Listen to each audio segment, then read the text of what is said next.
I know, I know. I kind of just sporadically threw this in here. Jake, welcome. It's got to be late for you. Welcome in, welcome in. Hello, everybody. Just throwing out some stream announcements. And we'll go live. And let's get this freaking Milo done, hopefully. Nomad, welcome in.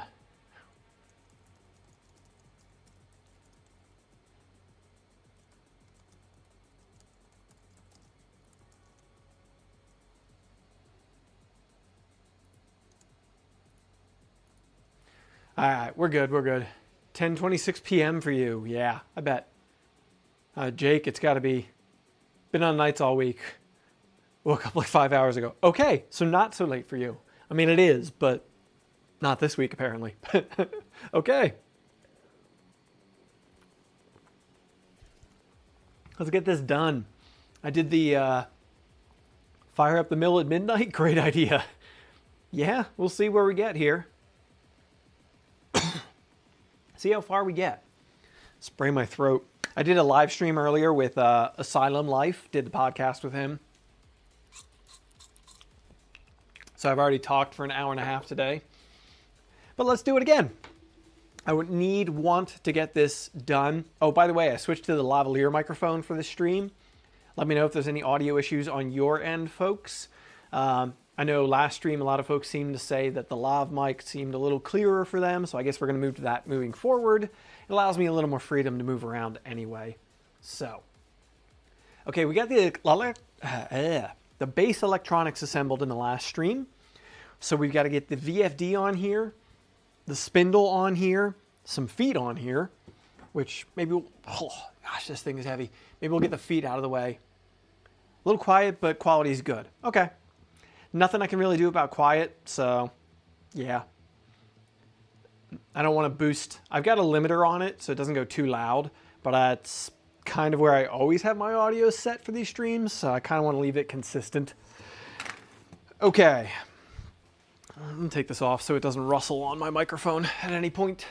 Sounds good on my device. Cool. All right. I want to throw some feet on this. Let me grab the hardware. Printed parts. I don't know. I thought the LDO kit came with feet, but I don't see them. So I don't know. If it did, I don't see them anywhere. But is what it is, I guess. 5x5 here. Cool. All right. I'm going to look back in the Milo instructions, or did the LDO instructions call it out? You don't see make them. I have feet. Yeah, I mean, the Millennium team calls for TPU printed feet. I don't feel like doing that. I have this set of feet off of another machine. I think these came off of, oh no. Actually, these don't look like they've ever been used. They're just inventory. So I have some feet. I'm just going to put these on. Some of the metal disc insert. Let's check cam angle too. Some of the metal disc washer insert rubber feet. The kind of harder ones. I prefer the softer style feet, but these will work. I'm not seeing it. So what size screws do we need for these? I don't want to rob what I need from something else.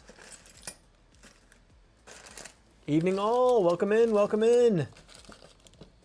5x10s probably do. Let me check. I've got a whole bunch of, no, too short. I got a whole bunch of hardware here left over from, wish I could get sponsored by LDO someday, yeah. I wish they sent me everything they made, but. Gene Bean, what you doing? You want to come say hi to everybody? Come here. Come here. Come. Come say hi. She's been snoozing under the bench all day. What do you think? Hmm? Very helpful. She agrees. Very helpful. Do you think I need new screws for the feet? What do you think? You think you want your audience to pay attention to you? Or do you want to go back to snoozing? I think she wants to go back to snoozing.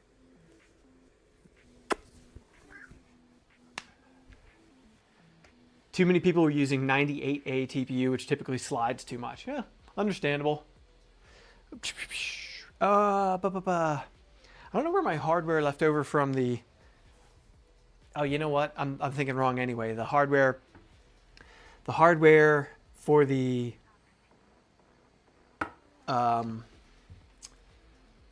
leftover from the rat rig is M6 anyway. That's what I was thinking of. Table assembly. I'm going to go back to the table assembly section. I have one question on Discord. What's the first project in the Milo? I don't know. I thought of something the other day that I really wanted to try, but I can't remember what it was. I need to make better notes. Don't see anything on Discord. All right, back to what I was doing here. Who's the spindle made by? It is labeled LDO, so they source it. So I don't know. Don't know. LDO sources it. I don't know if they make it or if they just source it. LDO is a motor manufacturer at heart, so there's that. TPU feet. Oh wow, they're calling for M3 by 30s. So that's way bigger than M5 by 30s. Way bigger than I need for these. I don't know where my M5 hardware is right now.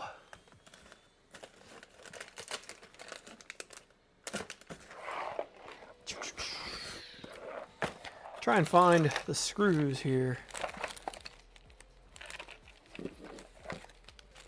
We're getting down the home stretch on this build, so there's that.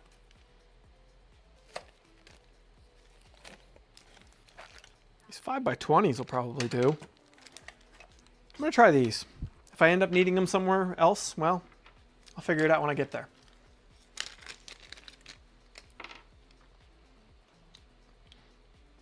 Oh, nope. Not going to work on these feet. These feet need to have a bigger center hole. Private chat question. Oh, okay. I will check that later.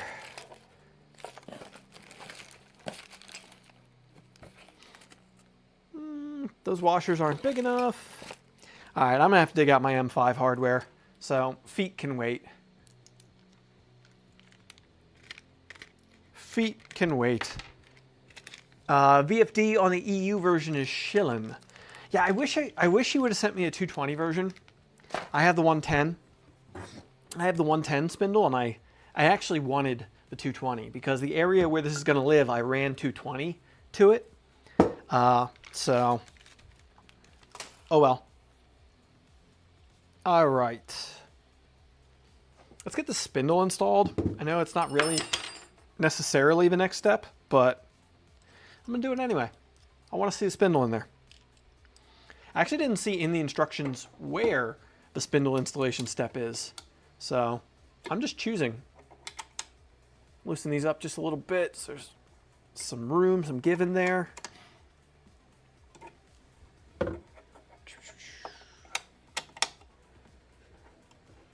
Did anybody catch the Asylum Life podcast earlier? I don't know. I couldn't see the chat during the stream to know or say. So, how come you have two front holes from the E-stop? The second hole, the skirts I'm running are my modified version of the modified version that Steve made. So they're Steve's skirts, and Steve put a, let's see if I can find it. There we go. Steve put a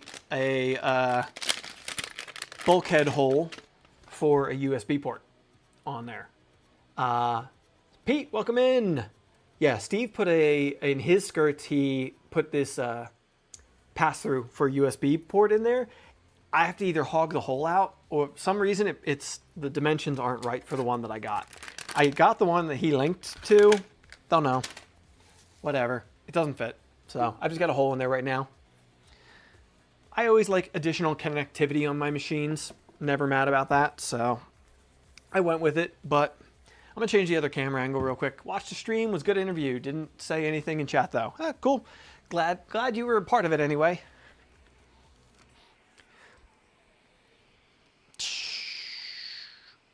All right, second camera angle. A little better. I don't know if this is loose enough or not. We're gonna find out here. Yeah, it looks like I need just a little more.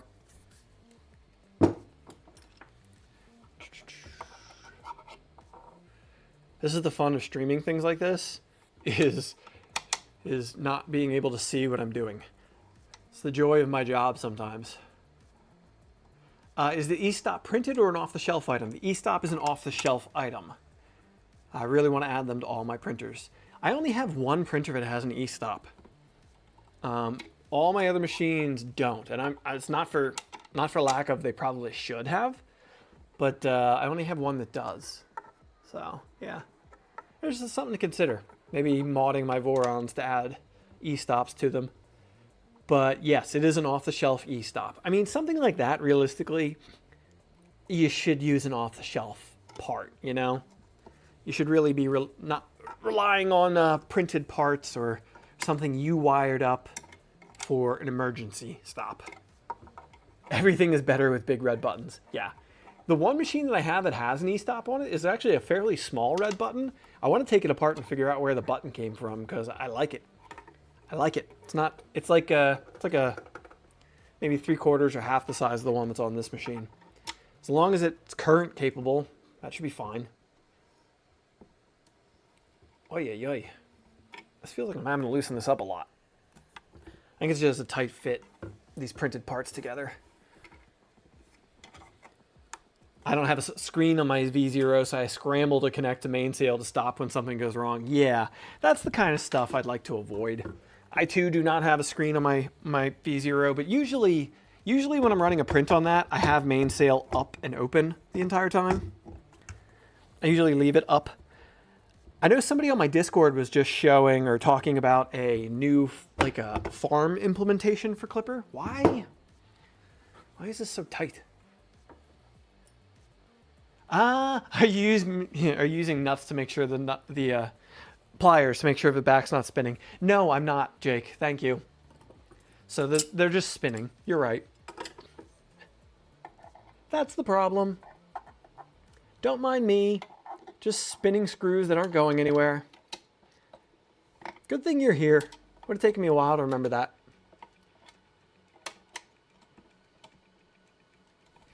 That's what I'm missing. All right. Let's loosen these up a little bit. Shouldn't take much. Now that we're actually doing it.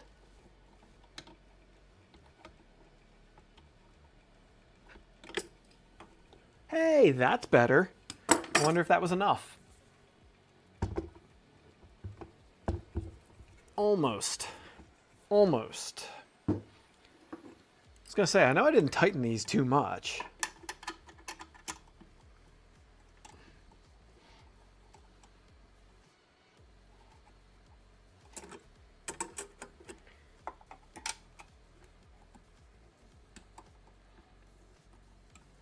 And you know what? I noticed this one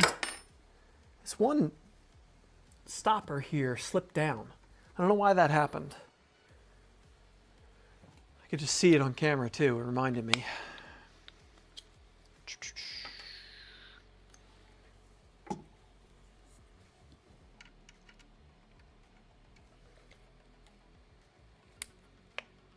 How's everybody's Thursday night?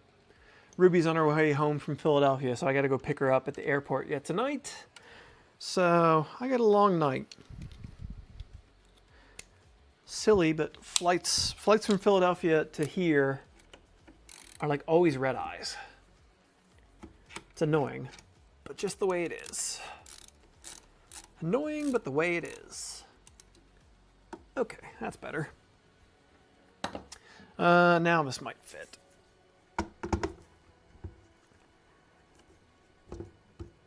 Not quite. There we go. Loosen up just a hair more.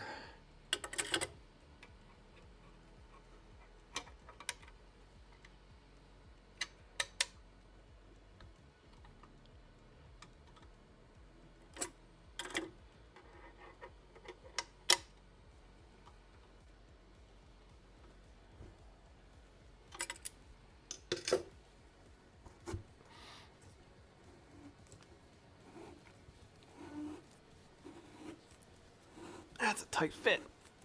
That's even with my redesign. Shaving some filament on the way in. Get the LTT screwdriver set up here with the right size bit. 4? Yeah, 4.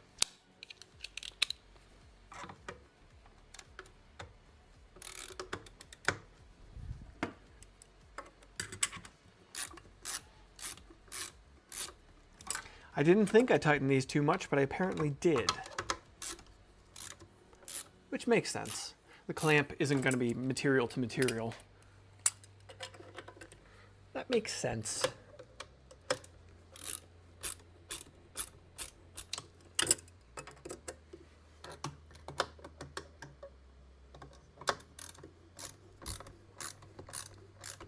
Okay, let's try this again. That's better.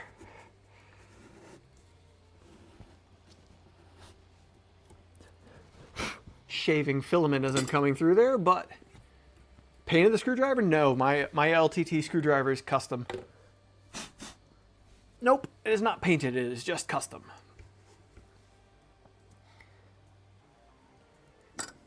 I got this at LTX 2023. I custom made it myself at the show.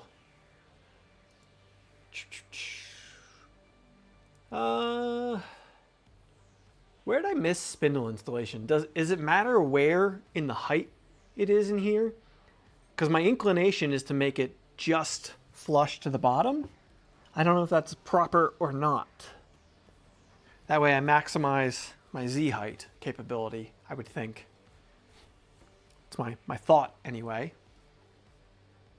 It does match my colors. Exactly why I picked it. Yep, it was as close as I could.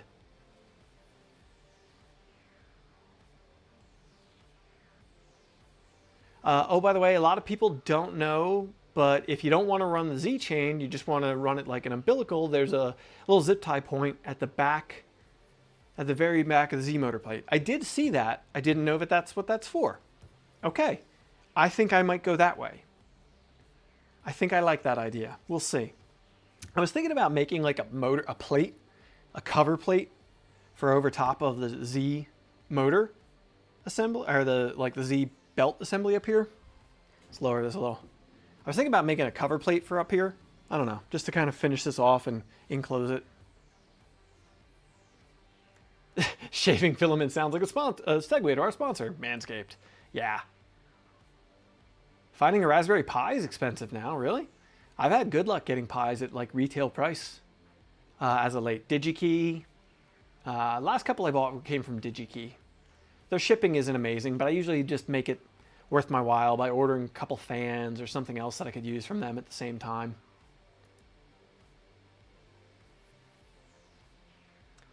Take the shortest end mill you realistically want to use and make sure the spindle at the lowest point can touch the bed. How I set spindle height. That makes sense. I'm just not going to worry about that for now.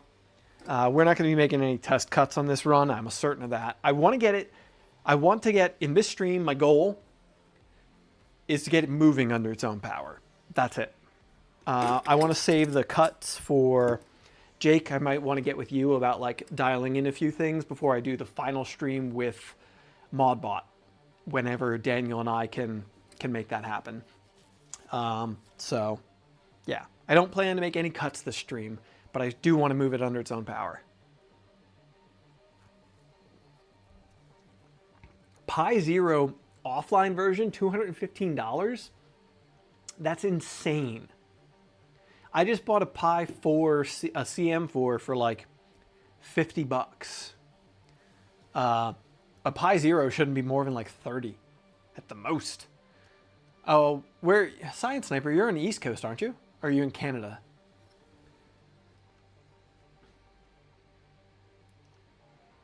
It's 8:45 on a Thursday. Someone's feeling motivated. I guess. Ruby's getting home tonight, and her flight doesn't get in until 11:45, so I got to be up anyway, and I want this done. I am motivated. I want this done. I need to move back to the Trident. I need to get the Trident done. I need to get my Voron back up and running, and I need to stream both of those. So, Texas. Oh, okay. totally misremembering, sorry. That's wild. Check DigiKey. DigiKey is way more reasonable than that.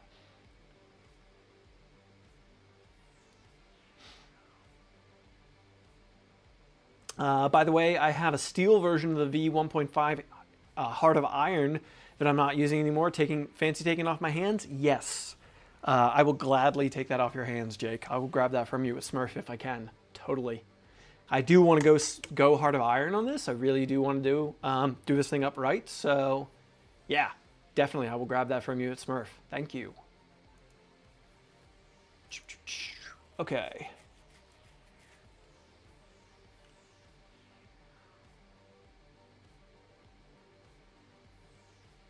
All right, whatever.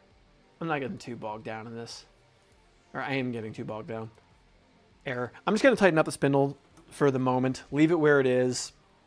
And we'll go from there. I will deal with adjusting that to the right position and all that at another time. I'm trying to do as much on stream as I can, but I also want to be efficient with my time here.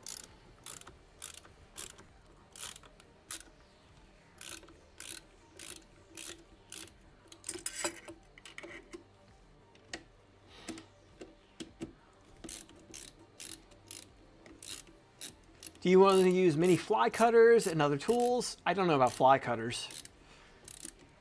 I don't know about that. I'm not intending to do particularly large stuff with this. There was something I was like it clicked in my head the other day. Something I was like, oh, that'd be great to do on the Milo, but I don't remember what it was. Whew, that is tight. Oh, I shifted the whole thing. All right, whatever. That's a monster mandic, yeah.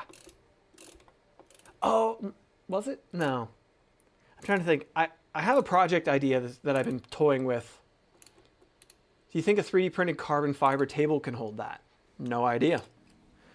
No idea. It's not insane. It's not light by any means, but it's not crazy heavy. That, as I'm hitting my microphone on it. Dang it, what was it I was thinking about? I want to build a slider. I want to do my own slider because I'm sick of the very expensive camera sliders that I own. I want to build my own. And maybe I'll end up trying to mill some parts on the Milo for that. I was mostly thinking, was it a tool head carriage? No, it wasn't a tool head carriage. Vitali makes great ones. I have no reason to make my own. I might want to play, I definitely want to play with making my own all-wheel drive setup for Voron 2.4. We'll see. No, it wasn't something for the RC project. It was something for another machine. Have you done machining? Only manual machining. I've never done CNC anything. So it's gonna be a big learning curve, which is kind of where I'm like, I don't want to decide I'm gonna do something for a project because a lot of it's probably over my head for right now. But we'll get there.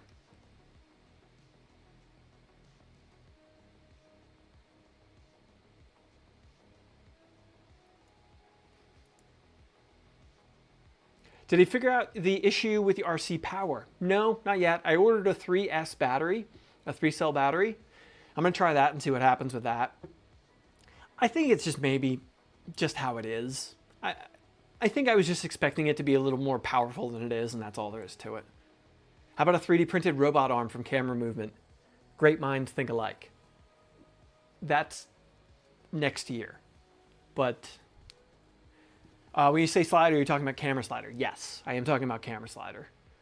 Yes, for right now, I want to build a camera slider. For later, robot arm, I don't want to give too much away, but the thought, if the camera slider goes well, a robot arm might be happening. Do a lot of robotics school. Next year is only a month and a half away. I'm aware, which is why I'm starting to say next year, because I am booked out till next year at this point. I think you can do something like that easily. The hard part of any of these is control. I can build a camera slider easily with parts I have lying around, Building a camera slider that I can control the way that I want to, that's a different animal. I've got plans are in motion. Plans are in motion. Speaking of the RC part, one-piece wheel where the tire is TPU, TPE, and the hub is ASA done in the XL. It can be done. It's probably worth experimenting with, just for the hell of it.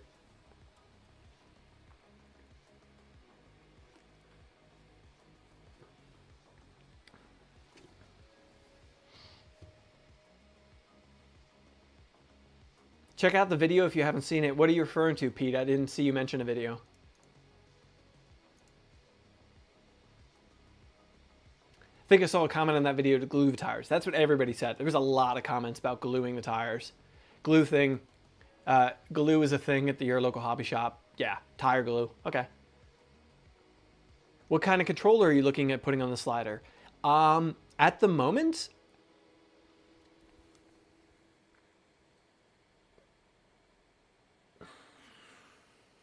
the slider I might run on Clipper, actually. My preliminary forays into what's going to happen, it might actually end up running Clipper. We shall see. The robot arm idea, I was looking at Duet and RepRap. So I should probably just head Duet and RepRap to begin with so I can start learning it better. But yeah, input shaping your camera slider. That was actually a thought I had, because one of the problems I have with my current setup is ever so slight jerky movements once in a blue moon. So like, I've really got to figure out a balance of speed to find motor control. So like 0.9 degree motors with gear reduction and then maybe input shaping. I don't like, that's not something I set out for, but I can't see how it would hurt, you know? So the thoughts are in place. I've started researching. I'm going to do some bench testing soon.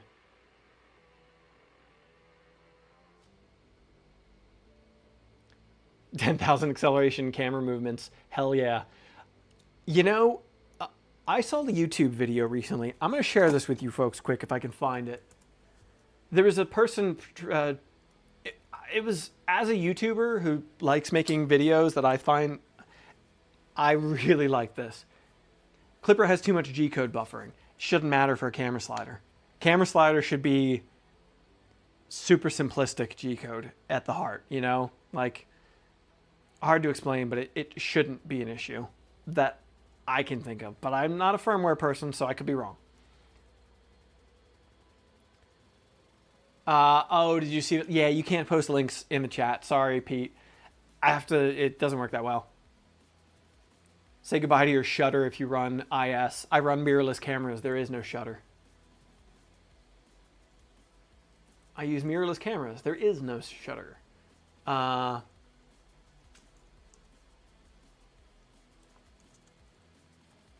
it, what's that called?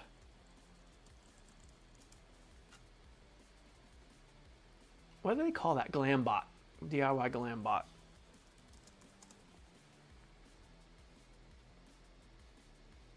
No, no, no, no, no. Of course. It's not showing up now. Oh, there it is. Anyway, a person built a slider trying to do Glambot type stuff, aka the Matrix type moves where like they jump and then they look like they're just hanging in thin air. Somebody did that and they made a whole video about it. It's like a 20-minute YouTube video. Yeah, 20-minute YouTube video. It is excellent. It's chaotic, but it's excellent. There's a shutter, just no mirror. In video, there's no shutter on my cameras. Anyway, they run electronic shutter. So there is a shutter on some, but not all. Something like the Nikons, the newer Nikon don't have a mechanical shutter at all. They are purely electronic. Could do a belted setup with gear reduction like a 2.4Z setup. That's what I'm intending to do. That is exactly what I'm intending to do. At least on the slide motion. On the pan and tilt, they might be just gear reduction direct to gear rotation, just because I'm going to need the proper amount of torque to balance the camera. I have to figure out. I have to do some math. I got to do some math. Again, purely beginning stages. Concept crafted creations is the first video on this channel. Cool. Okay. I will look for that after stream. Okay, back to LDO. I want to look to LDO's wiring guide.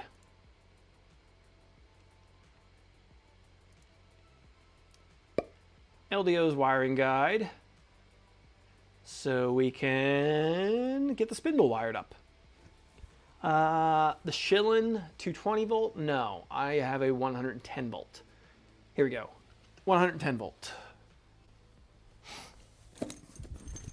Inverter.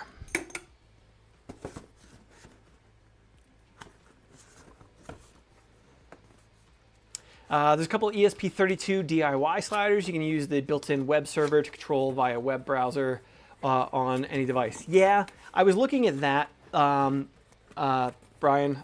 I kind of looked at that a little bit, but for the amount of motor control that I need, I don't know that that would work because I need a minimum of 3 axes and preferably more, because Clipper would allow me, slap a Kraken on it, Clipper would allow me to mount an MCU. I would probably use the micro board from Milo, mount that at the tool head, being the camera mount portion of things, and then it would give me 4 motor outputs, 3 stepper drivers.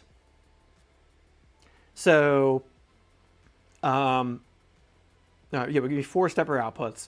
So I could run pan, tilt, zoom, and focus motors. So there's more than just sliding that I'm looking to do with this thing. So I gotta figure out a few concepts with it.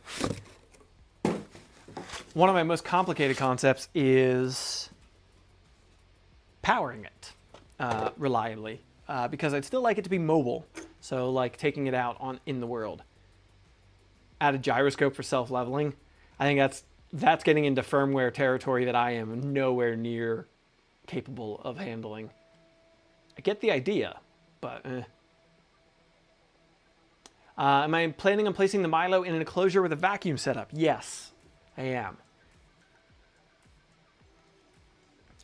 I am. Is there a good starting point with Vorons? Understanding Clipper first? It by no means hurts to understand Clipper. It will absolutely help. It's not really necessary. I would say,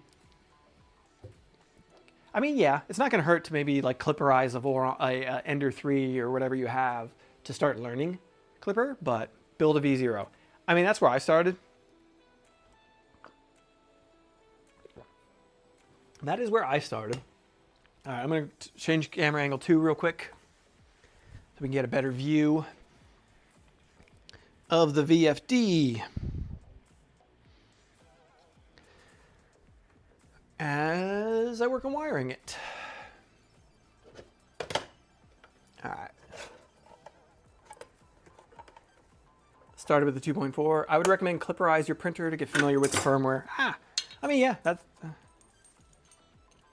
Milo throws crap everywhere without an enclosure. Yeah, I do intend to build an enclosure around it. It's probably, this is going in the dirty room. I'm going to be building a space in the studio just for loud and dirty machines. So like laser cutter, resin 3D printers, things like that.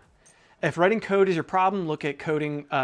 It's a AI. I am going to be using AI to code it. Yes. I just didn't want to say that yet. But you're pointing me to that. So yes. The way I'm intending to build the application that's going to run the slider is with AI. It was part of the concept of the video is like bringing about like this democratization of things. Like I don't expect the code to be very good, but as long as it functions and does what I need, who cares? I can't afford to pay a dev to write me a program or like a firmware to run a slider, but I can figure out between the various AI applications that are out there right now, I can kludge together something, I'm fairly sure. So that is the intention. I do not plan to use the Milo Casa. The Milo Casa, their own, the LDO specific, is that even released yet? The LDO specific enclosure, but I don't intend to. Because where the where this machine's going to end up living is in a dedicated space in a studio for things like this. So I'm probably just going to build it into that space and build my own enclosure with it. Yeah. I'm currently using it to make AI. Cloud42 did a video on using AI to write firmware. Oh, cool. I haven't watched that one. I know I saw him do something along those. I didn't realize that's what it was. Okay, so VFD inputs are...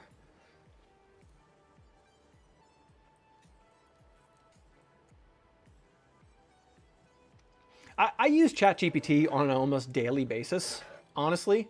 But I use it for like business stuff. Ruby uses it. Ruby has used it to create 1 or 2 applications already. So I'm going to follow her lead. Ruby is the AI queen in our house. She uses every AI application that's out there and to the like insane levels. I can't touch on what she's doing. It's wild. Okay. So just trying to figure out the wires here. Do you have the tool setter installed? No, not yet. I couldn't find the box for it last stream. We will do that soon. I'm going to pull up this picture a little bigger. That didn't help. Why did that just do that? Why are you doing that? It's not popping out this image. It's just opening a whole new... There we go. Okay. So, oh, sorry, Gene Bean. I just stepped on her foot. She's below me. She's on the floor below me, and I just stepped on her foot. All right. So the lower right corner of the VFD here. Very interested in a DIY slider. I'm also very interested, happy to help troubleshoot code and beta test. Awesome. I will reach out to you then, because that is a project that I see in my imminent future. So we can talk about that.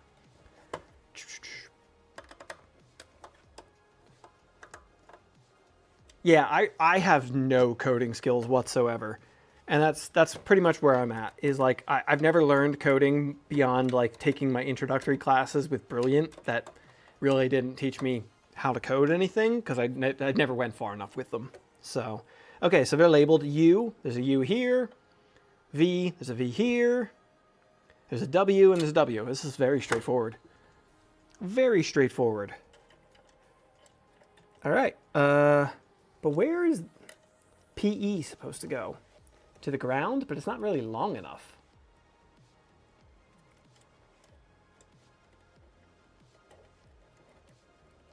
I took one course in undergrad. Yeah. By the time when I went to school, Python, I don't even know if Python was a thing when I went to school, so was it? Probably, maybe. Okay.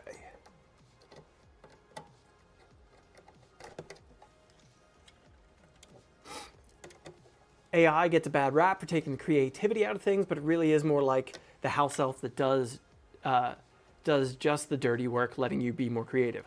That's the way I use it currently, yes. And there's a lot to be said that. Be happy to help with mechanical design too. Thank you, Jake. I'm sure, I doubt I know I won't get started on that project before Smurf, so maybe we can chat at Smurf. I know I have way too much on my schedule between here and Smurf, so that's not happening. Okay, where's this PE supposed to go? The pictures looks like it's going to this ring terminal, like ground terminal here, but there's not an eyelet on it. It's a ferrule. It's also not long enough. Unless I'm looking at this wrong. No, that is, oh, it just shows pinching it under that. Don't love that. Never trust elves. Just don't make deals with the elves. Can't wait for Smurf. Matt, looking forward to seeing you. Welcome in. Yes, I cannot wait for Smurf either. I'm very much looking forward to it. I also learned today that this week that an old friend of mine lives in Manchester. And so I'm going to get to see her. I'm looking forward to that. She posted on Instagram, she's like, oh, I'm going to be in London if I get to see anybody. I was like, oh, I'll be in London.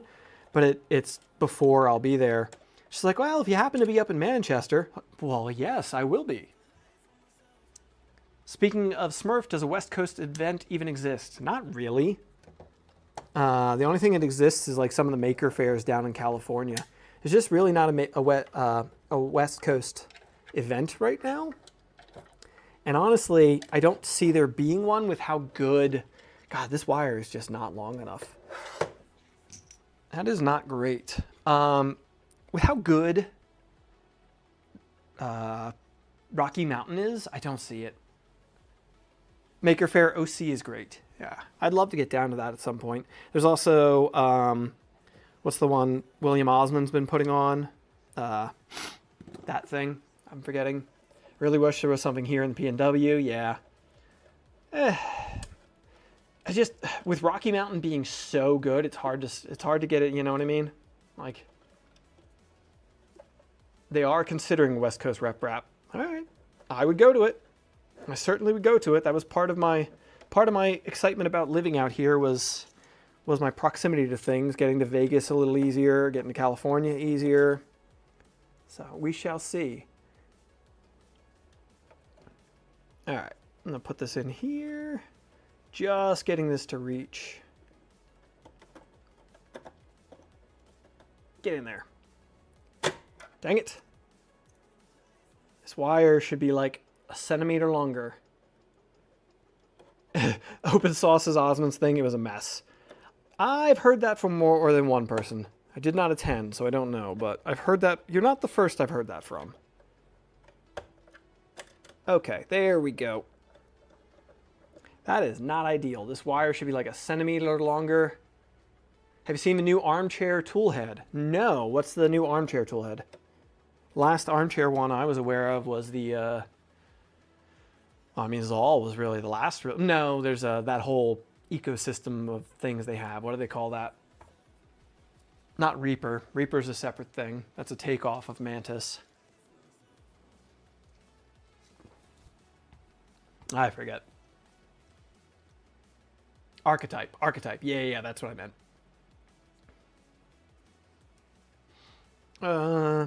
Armchair. I'm in their Discord, I just never pay attention to it. Couldn't they have put a ring terminal on it instead of the straight one? Yeah, they should have. Yeah, they should have. Planning to put together a box turtle. I don't know. I don't currently know. I've got way too many things on my plate. I would love to, and I will be bugging A4T. Oh, another 4010 tool head. Haha, look at that. Let me pull it up here. We can all take a look at it real quick. A4T, another 4010 tool head. I mean, it looks all right. It looks like Zoll, but in it kind of more of an enclosure. It looks like a less streamlined Zoll to me. Interesting.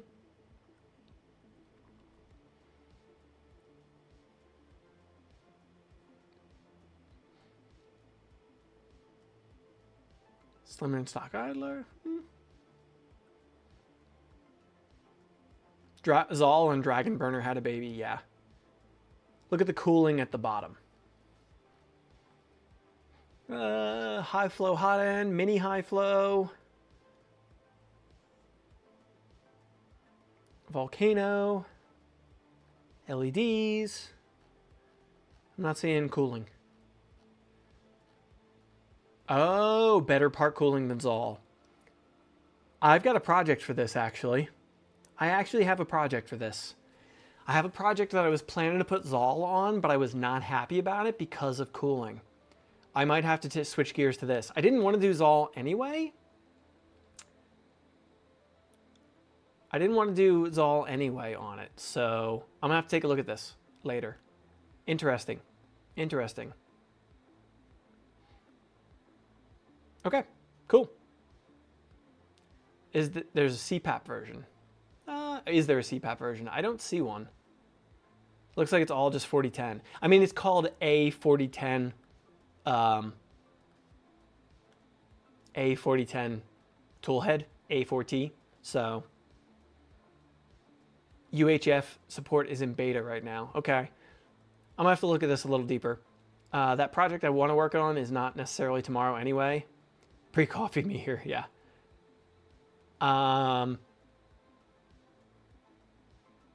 UHF support is in beta right now. Yeah, I really need a high flow on the build where I would want to use this. I do need... Zoll has a CPAP version, yeah. So, I don't know. I'm going to look at this more off stream. Thank you for informing me about that. I appreciate that. Thank you for informing me about that. Okay, let's get the VFD on here. VFD power cable. I'm going to install that once we're on here, I think. Rapido UHF and Dragon UHF have STLs. Okay, I'll look at it more because I was thinking about using... I have both of those. I have a Dragon UHF and I have a Rapido UHF that I could use on the project that I want to put that on. So that could be a really good fit. I thought about putting... I started printing the parts for a Reaper, but I don't think it's going to work on that build. I can't explain more than that, unfortunately, but it, for whatever reason, it's not going to work. So, 'tis what it is. Okay, let's go back to the instructions from Millennium team about getting this mounted up on here. Oh, we mount the little, there's a little piece of DIN rail that gets mounted on here. Where did I put that? Where did I put that? Oh, there it is. Little piece of DIN rail. Boop. I don't think this gets used on this. Because I don't see how that would happen in this instance. There's no DIN rail mount on this. So... Is there a STL for a mount that I'm missing here?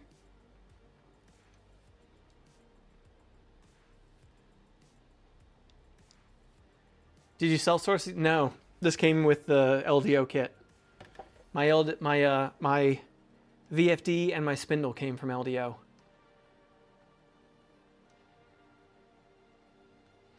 Is there a printed part I'm missing? It shows a DIN rail.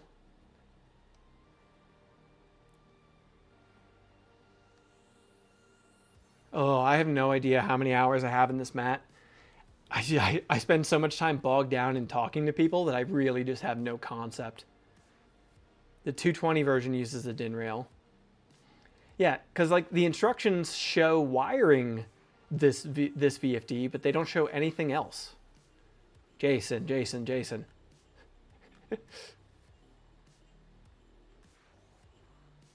Could be a printed part from LDO. Yeah, I mean, that would make sense, but...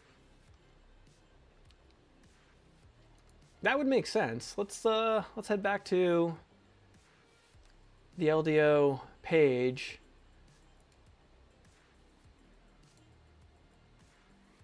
Let's see what I'm missing here. I don't remember seeing any print files for this. Supplementary print guide. VFD mount. Boop, this mount. Can this do horizontal milling? No. Oh, I did print that. Haha, I did print this. I just totally forgot about it. That's it. Okay, don't mind me. I did print this.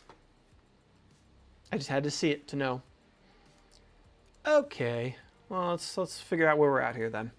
So this mounts to here. Looks like we need a couple of M5 heat inserts for that. No, this tool head cannot turn. The mill can't turn to do horizontal milling. It is fixed in the Z position like it is. My one gripe with the LDO kits is how they do supplementary guides. That is my biggest gripe with them as well. I really, really wish Jason would go the extra mile, have them go the extra mile, and just create their own guides. just integrate their own supplementary stuff into one overarching manual. It's the one element that LDO is really missing. Having to bounce around like that is where these errors come up. Look at the positron guide. Okay. I agree 100%, Alan. Yeah. Yeah, it's just, yeah, it stinks. Just lay it on its back and then it's a horizontal mill. Please actually don't do that.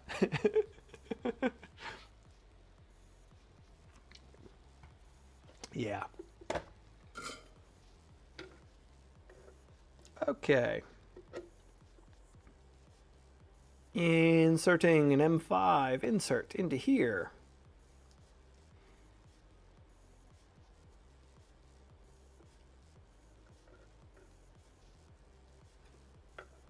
I'll squeeze out there, clean that hole out real quick while it's still melty.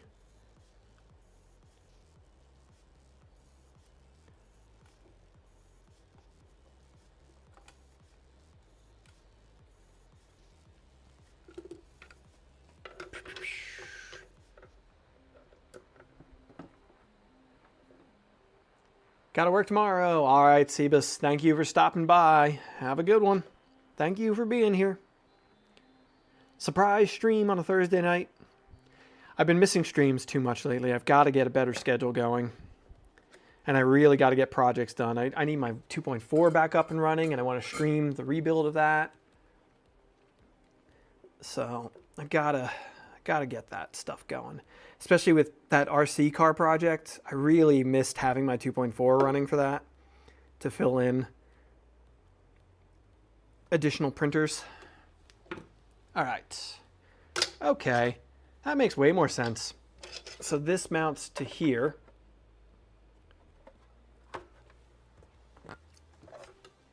So this thing has 2 bolt hole locations. Boop, boop. Looks like an M5 by 10 will do it.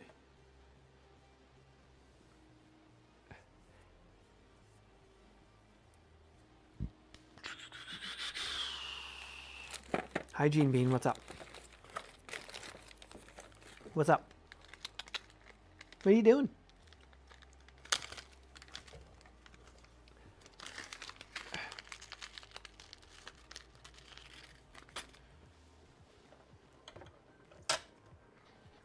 That's too short. It's not M5 by 10. See, the supplementary guide doesn't say anything about this, so it doesn't say what screws to use.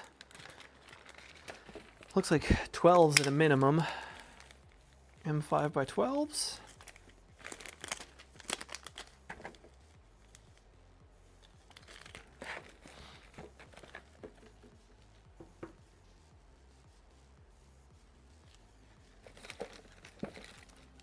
Want to get a rat rig printer so bad, just can't find it on my side.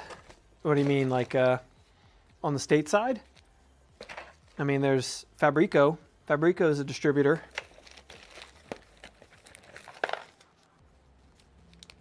Oh, are these wafer heads for this? I feel like the wafer heads might be for the... What are the wafer heads for?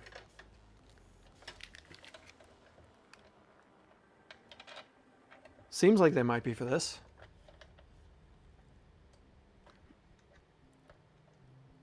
Two M5 heat inserts, 2 M5 16 screws for the VFD, and 4 M5 10s and hammer nuts. Okay, thank you.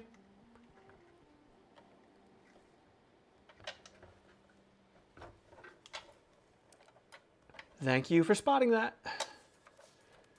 Now, where's any of that? Because all of my surplus M5 hardware is still packed up right now. I have not unpacked enough for like that kind of stuff. Oh, there's M5 by 16s. M5 by 16s. Right here.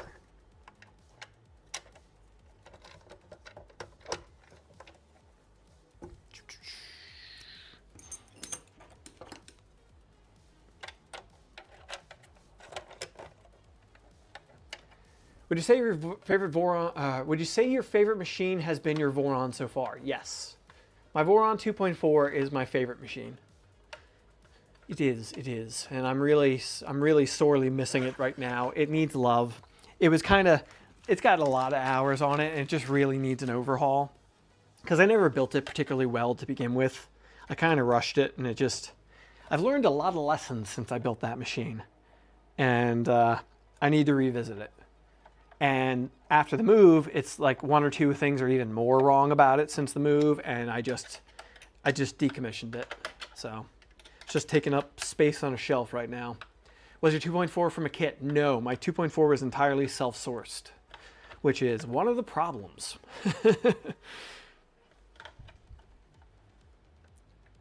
First stream you caught in a while. Missed y'all. Welcome in 94. Also working on making a 3D printed go-kart. Awesome. That's fun. Who is it who does that? The Lego ones. I forget his name. Matt something, isn't it? Where are my roll-ins here? Where are all my roll-ins? Trying to keep all the hardware together. I don't see any M5 roll-ins. Did I use them all up? Maybe I did.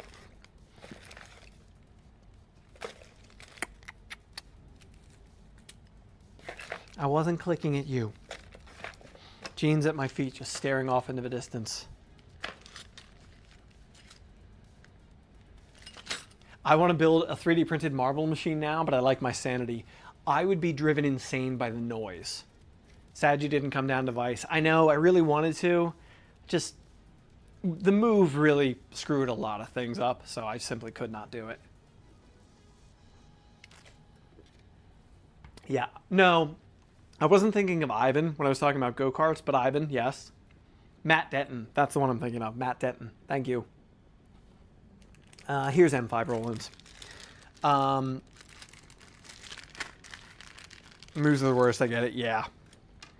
And where was I at? Ivan's marble machine, I find Ivan's marble setup so fascinating, but I would never ever build it because the noise would drive me insane. It would drive me off a cliff. The only way I could do a marble machine is if I also included an ad for IsoTunes hearing protection in the video. All right, put some M5 roll-ins in here.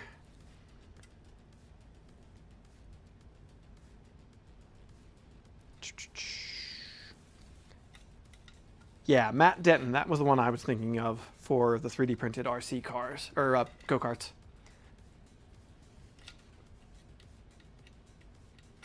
I can't imagine the noise of that thing. Just working on it would drive me mad. Yeah, me too. Me too. Ruby would kill me. She's really sound sensitive. She would be driven insane. I would be on the 6 o'clock news. As a statistic. Are you nocturnal? I am becoming nocturnal. Especially Ruby's been out of town for the last week, so I've been up a lot. Ellie has a giant marble machine, the full out of marbles tower in Cocoa Press office. Oh boy. Use cannonballs instead of marbles, that way it's not as annoying. You just have a heart attack every time. I mean, that'd be a heck of an alarm clock. I feel like that's a Colin Furze project.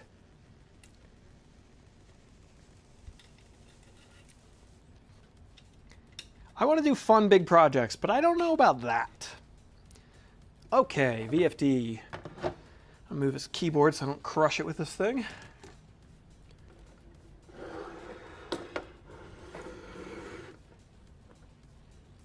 Gotta move this quick. Yeah? What? Okay, let's get this VFD on here. Time to dig up your foundation. Don't tempt me. We have a crawl space and I would love to dig it into a basement. But that's a big project.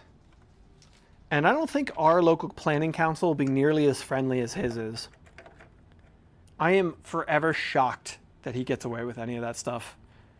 I just look at it and I'm like, in America, you could never. No way. Unless you live in somewhere with no permitting. Reduce the noise by printing TPU ones. He didn't even tell them at first. Yeah, the tunnel, I know he didn't tell them at first. But the whole garage thing, he definitely did.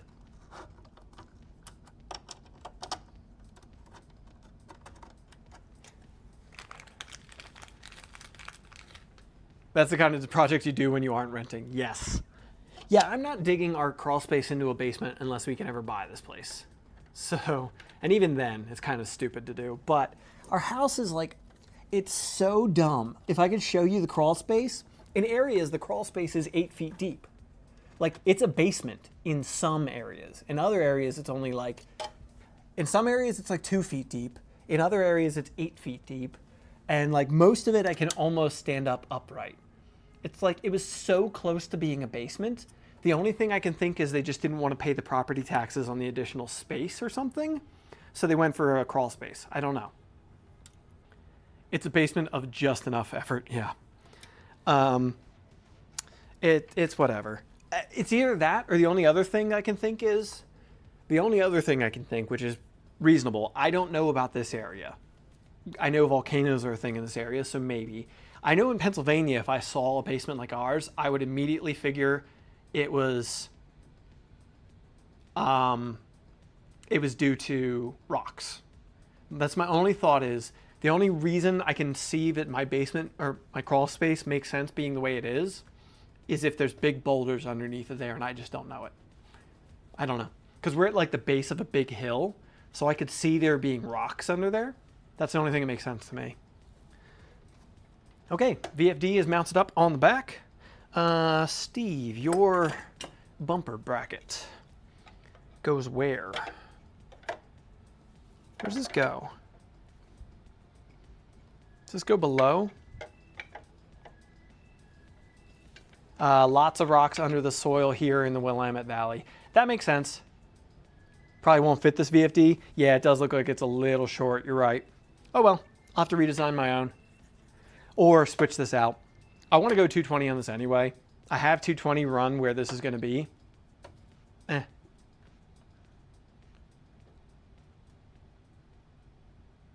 Some places that digging is way more expensive than more land. I realize, especially when you consider the house is built on a crawl space. So like shoring up the foundation to support the house while you dig a basement, it's very expensive. I realize that, but it's just so illogical. This house lacks storage. If it had a basement, it would be so much better.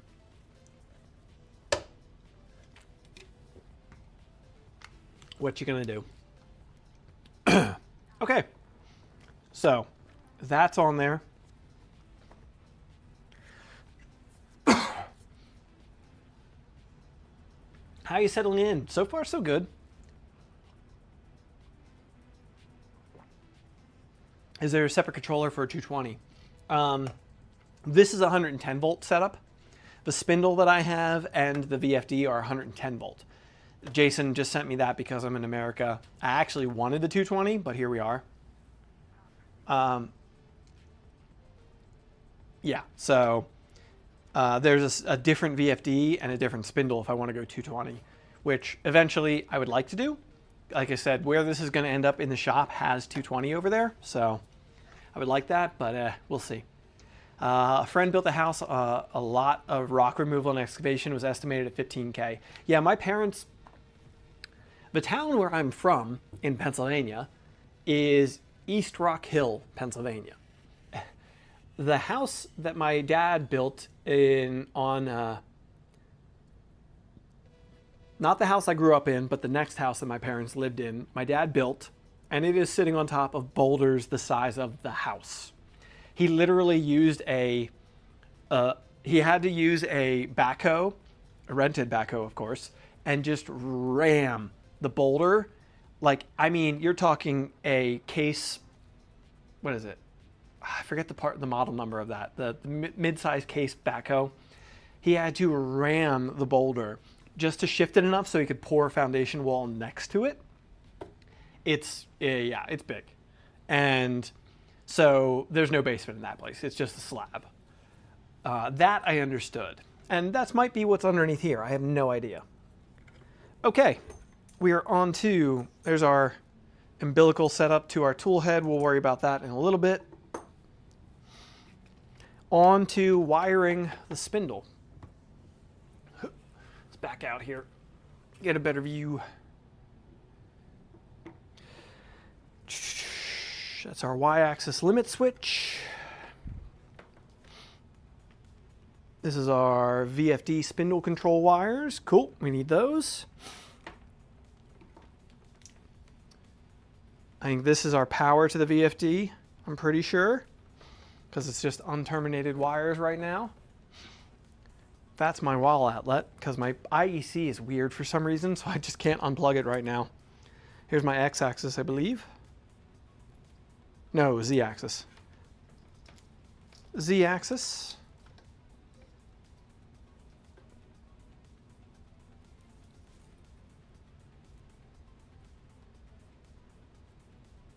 And there's the X-axis. Okay. X, Y. Going to see the days. Going to start the day. All right, Steve. Thank you for being here. Appreciate it. Have a good one, and I will see you at Smurf. Indeed. Thank you to Steve for being a member for 6 months now. Appreciate it. Appreciate it. What kind of accuracy will this be capable of? I have no idea. Jake, are you still here? What are we average seeing? My voice is suffering after doing that podcast earlier, now this.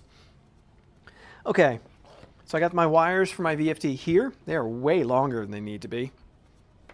And my control wires to the VFD as well.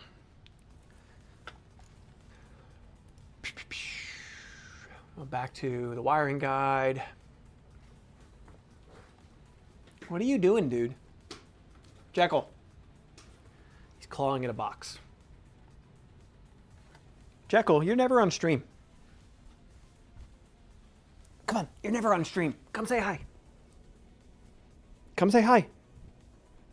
Come say hi to the stream. Say hi, everybody. Say, I am a demon, and I am a big boy. Okay, you little floppy fish. Yeah. Ay. Cat doing cat stuff. Yep. I need to go work on mine. All right, Matt, thank you for being here. Junker, yes. Jekyll is a chunky boy. He is a big boy. A well-assembled machine can hit 0.5 plus or minus 0.3 or 0.02-ish. We've seen machines go lower, hit lower. Cool.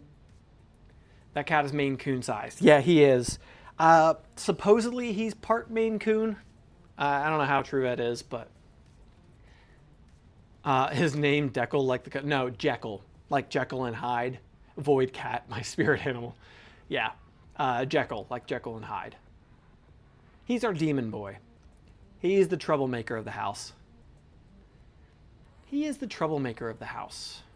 Aren't you, buddy?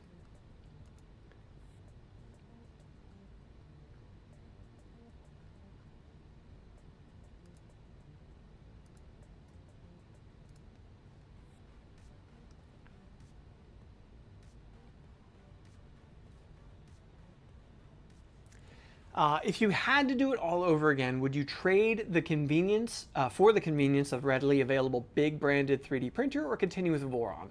I would continue with a Voron, personally.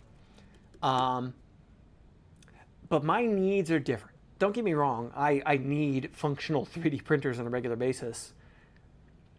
But I also adore working on, building, messing with printers. And with enough time, I can get them to be as good, if not better, than anything else on the market. So I would stick with my Vorons personally. That said, the machines I've been running the most lately are my Prussias. That, you know, just throw a file at them, let them print. Might not get done as fast as my Voron, but it gets done. So there's a time and a place for both. With enough time, that's the catch. Yep, it is. It definitely is. And that's where I definitely, I acknowledge that. When people ask me about, like, you know, should I buy this machine or build a Voron? It's like, well, what kind of time do you have?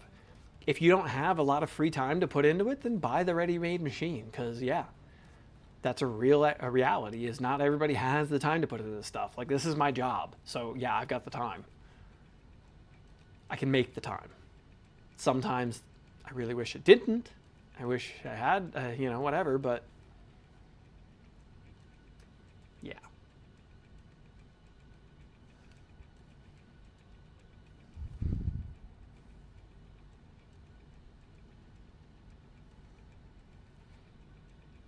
The crutch for the bamboo for me is the Cloud, and the X1E is not a solid choice. Understandable.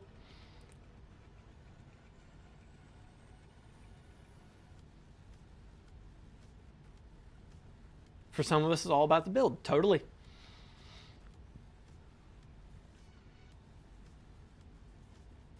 Experimented with any very hard TPUs? No, not particularly.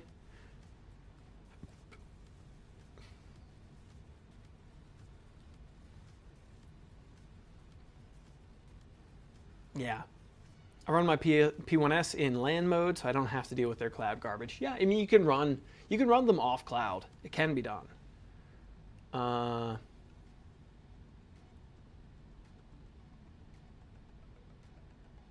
You should continue to stream at midnight. My mom will never control us this way. I forgot about that.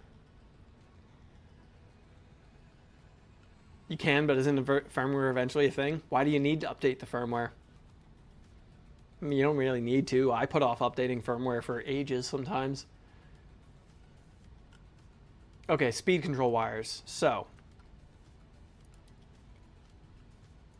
these I missed doing before. Open up this image. Our speed control wires are here, and they are going into this terminal block.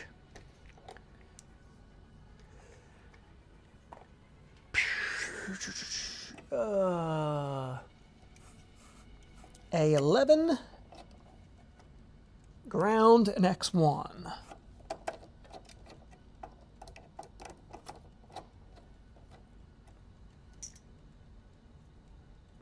Zoom in the camera quick so you all can get a little bit better view. Sorry if this shakes a bunch.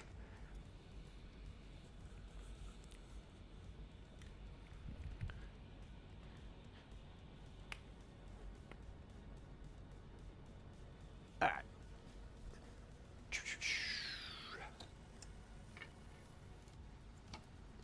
All right, these wires. So I've got speed control goes to A11.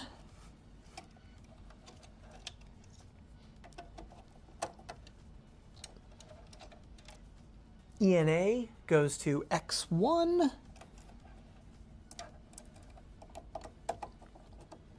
And ground goes to the ground. Shock and all.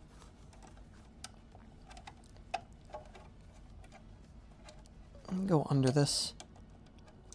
Loosen this one up just a little more.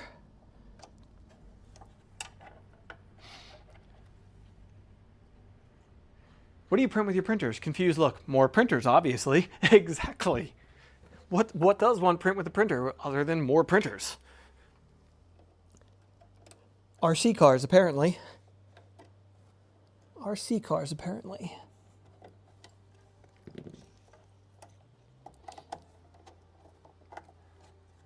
Okay.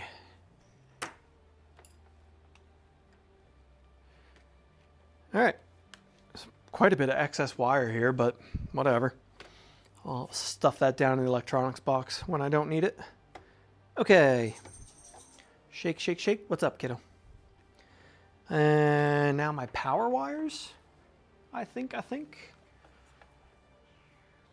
You ever fix the wheel on that car? No, not yet.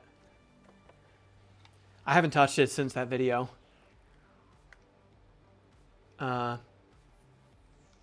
Which, I mean, I literally finished that video right before I put it up, so, you know. Okay, so here's my power wires to the VFD. This wire is so much longer than it needs to be. so much longer than it needs to be. I think I'm going to trim this quite a bit. I don't see any reason why I can't. I'm going to flip this up real quick and take a look, make sure I'm not missing something.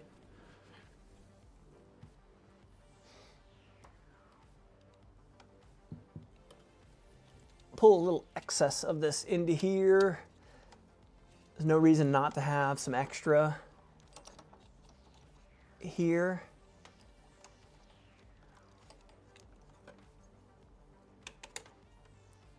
I know, sorry you can't see this. I'm just feeding extra of this power lead into the electronics box so that it's just spooled up in there. Well, I'm going to keep it long for when you move it into the enclosure. That's reasonable. That does make sense. One second.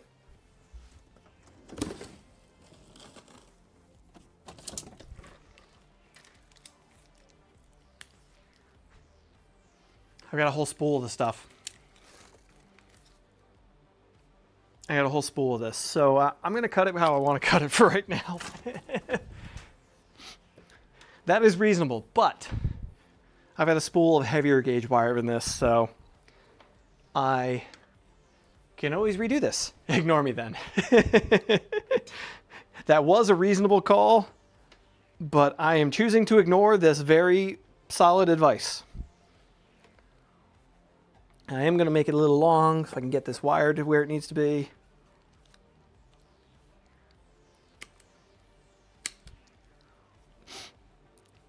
Now, if I get this up into here,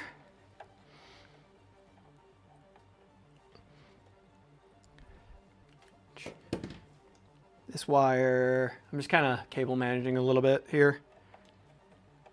All right, this can be cut to back here. I don't know where my good box cutter is right now. It'd be good to strip this with. I would use that to strip this, but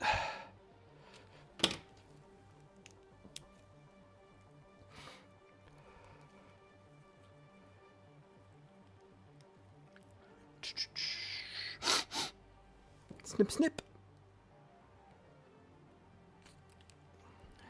All right. Whew.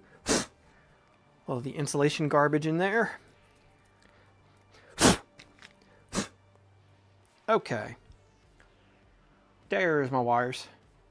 Now, I'm just gonna loop this a little bit. I am leaving some excess. I try not to make wires exactly as long as they need to be, as that allows for serviceability. If like a wire breaks off or something, you had a little extra to work with. I was looking at 3D Sets model, going to build soon. Cool. Yeah, it was a fun project. It was definitely a fun project. It was a good time. It took a lot longer than I hoped, but that's, you know, whatever. That's not really like their fault or anything. I just underestimated the amount of time it was going to take. All right. Strip these.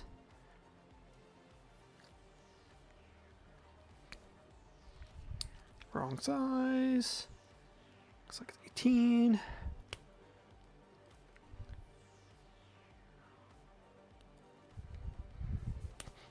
Okay.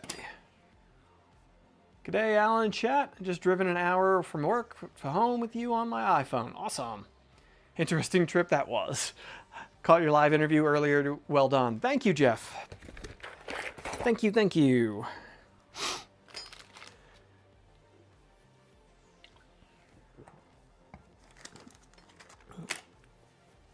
I have definitely done the live.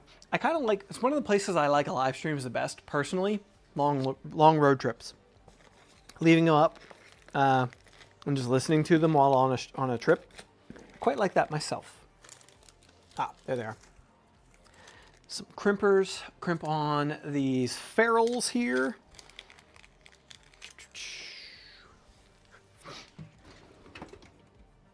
Here's my crimpers. There they are.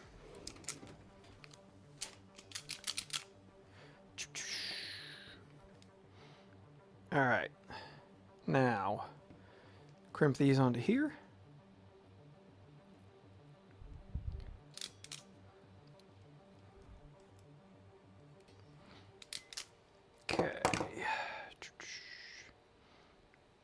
crimping some ferrules onto the ends of these wires to go into the VFD with.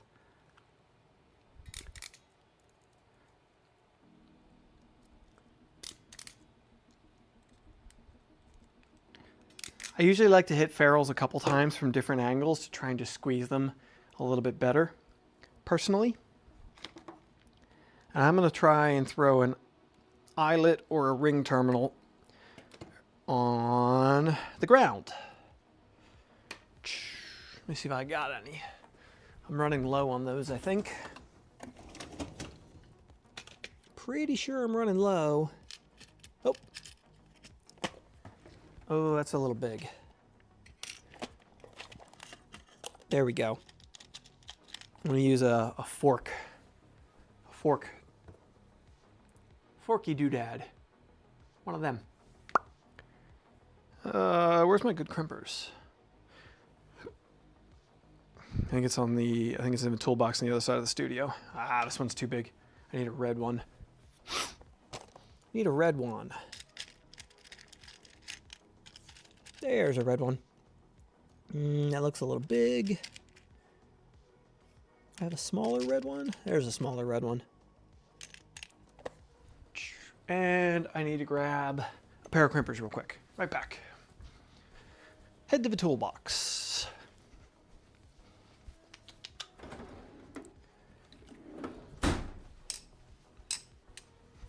Crimp, crimp, crimp.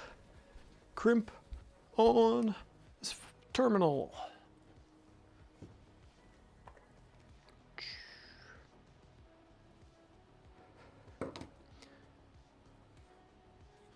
Strip this a little longer than it needs to be.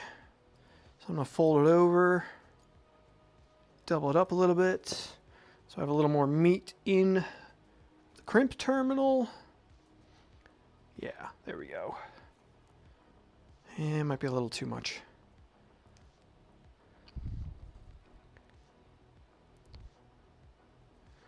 All right. Crimp the opposite side from the split in the eyelet. There we go. All right. Now these go into here. There's a live, neutral, and a live terminal here. Brown is live.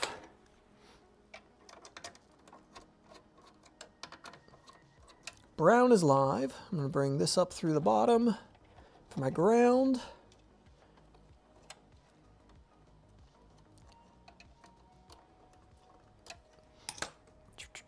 My pliers. There. Little pliers to fish this into its location properly.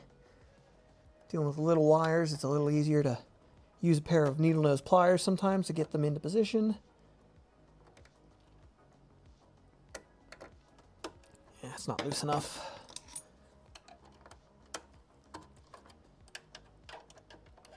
Get in there. There we go. Yeah, that probably should have been eyelets, not ferrules, but here we are.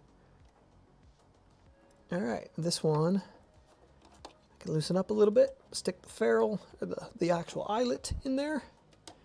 This one I did use an eyelet on. And it grounds with the other ground. All right. Cool.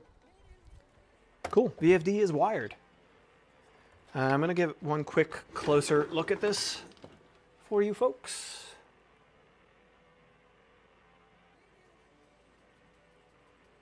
Just in case, I know Pete had mentioned wanting to see a closer look at the wiring. I'm going to zoom in a little bit here.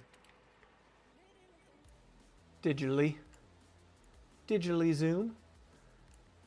But there's our wiring. So this is the speed control coming from, the main board to control the VFD. This over here is the wiring going to the spindle. And then here's our live voltage coming in, the 110 volts coming into the VFD. And then a little cover.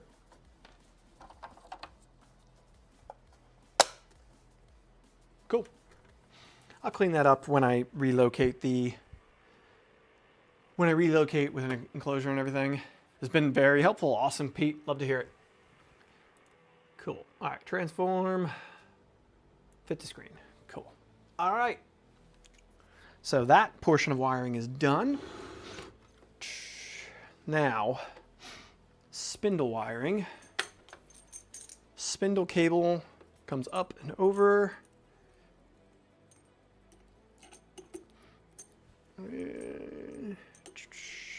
Hook this up real quick.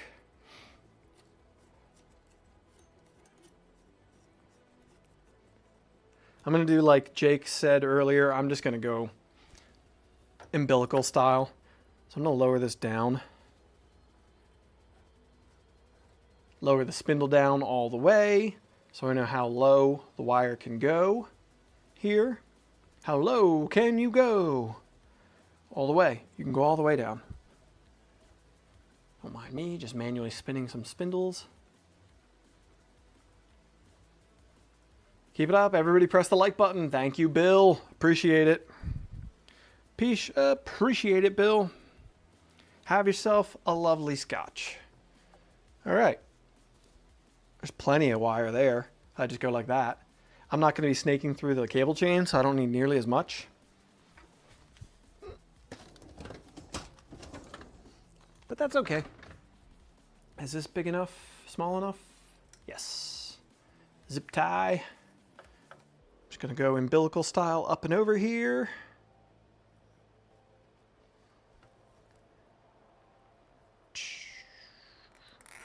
All right.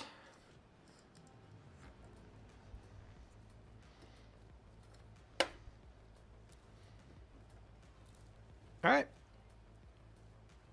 Super important question. Is bourbon vegan? I honestly don't remember. There is a lot of alcohol that is not. Bourbon, I think, is safe, but I was never a bourbon drinker. Or I was, till I wasn't. I don't know if it still exists, but there used to be an app. Even a decade plus ago when I did drink, there was an app that would tell you. Yep, still is. Barnivore. Still exists. I'm going to drop it in chat. Just cuz, why not? Barnivore.com. You can put into there, ask it beers, wines, and liquors, and it will tell you whether they're vegan or not. I used to reference that a lot. And it also tells you some of the reasons why they might not be vegan. Okay. All right, BFD is wired. Now I just got to deal with the rest of the wiring real quick. Real quick, that's all. Okay, Y-axis limit switch. This just runs up and along here, right? And then mounts to here. It's pretty straightforward.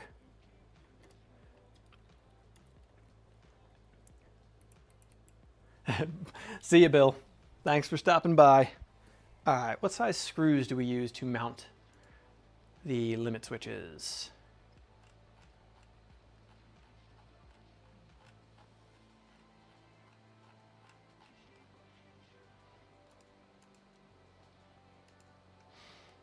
Y-axis assembly. Warp.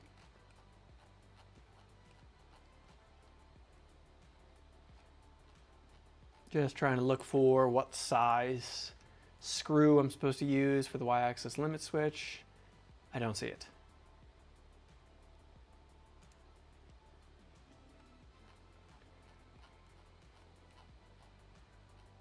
It must be M3s. They're M3 heat press inserts, so let me go through my hardware here real quick, see what I got left.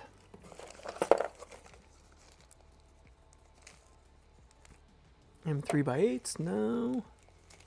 Only got a couple of those. M2.5x12s. Oh, are they M2.5s? That'll tell the story. Yes, they are. They're M2.5s. Okay.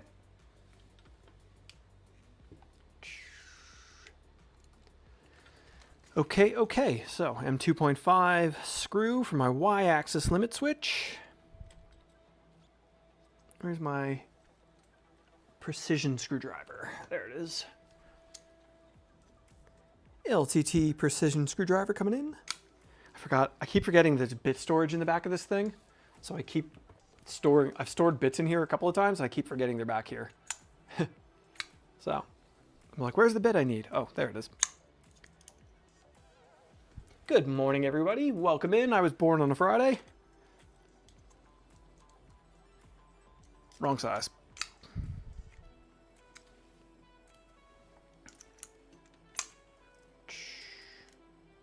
What the heck size is this? Oh, I was using 1.5. I thought it was 2. That's why. That's why. I thought it was 2, but it was 1.5. That's better. That's better. Morning. It must be what, Australia over there? I'm assuming? I don't know. Because it's late here. What time is it now? Is it almost 11? No, 10. I'm way off. Way off. I was going to say, if it's almost 11, I got to get going and get Ruby soon.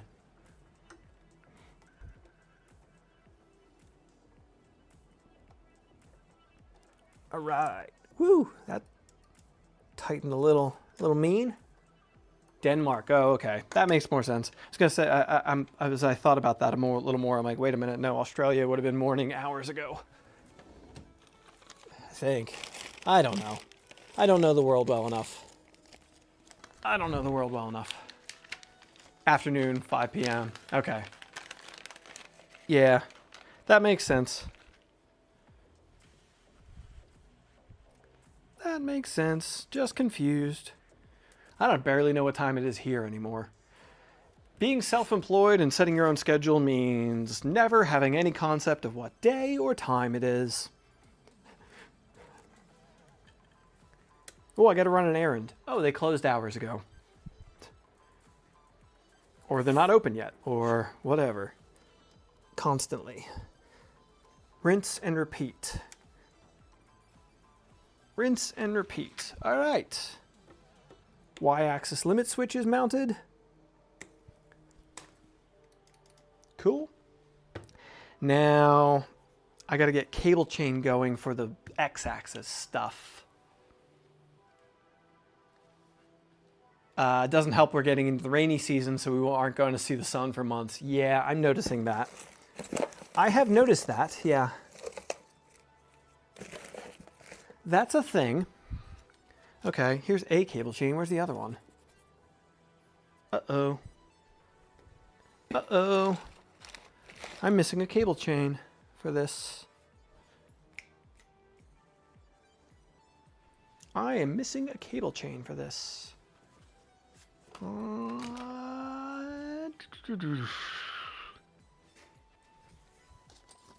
there it is. There it is.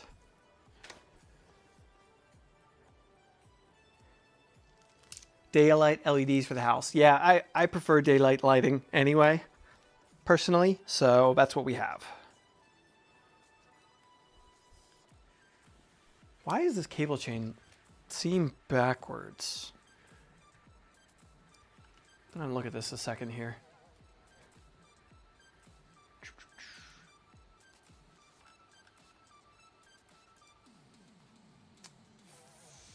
Figure out.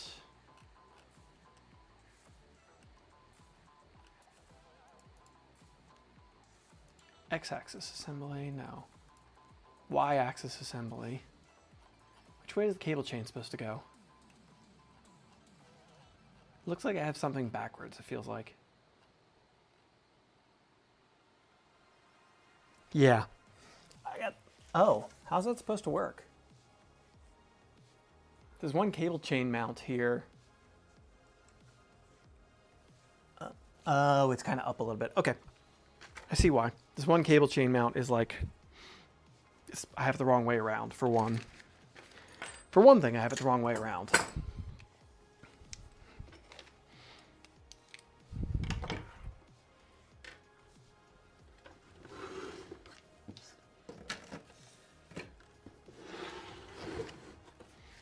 Okay.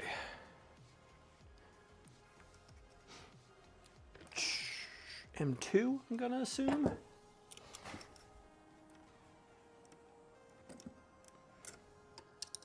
Yes.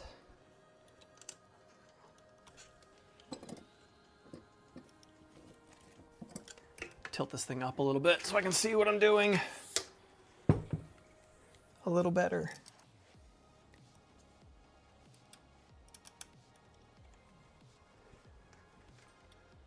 Now, how I ended up putting that on there backwards, but here we are.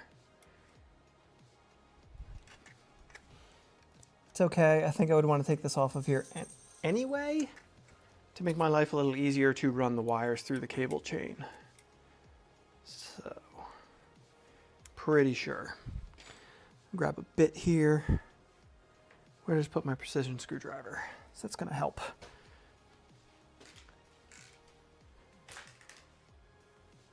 Error. Don't see it. Okay.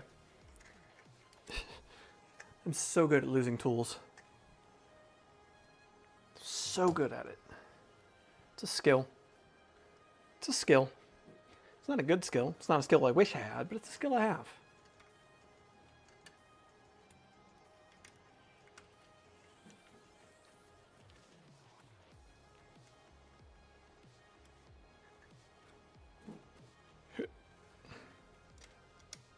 All right.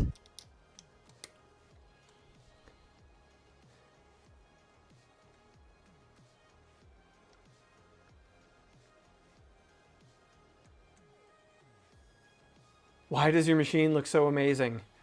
Because I customize the heck out of everything. Thank you, though. Thank you, thank you. All right. Welcome in. Good morning. Or, well, yeah, good morning from Europe. Welcome in.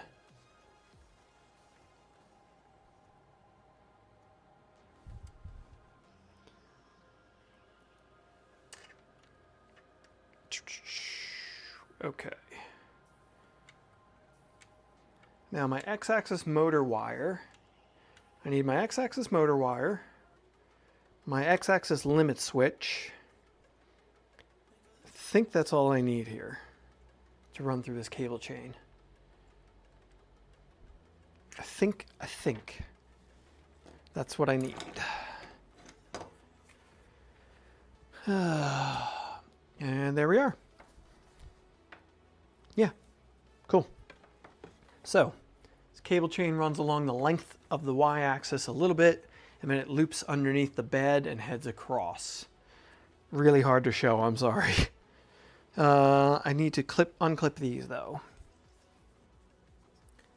Where the heck did I put my precision screwdriver? Ah, there it is, underneath the bag of zip ties.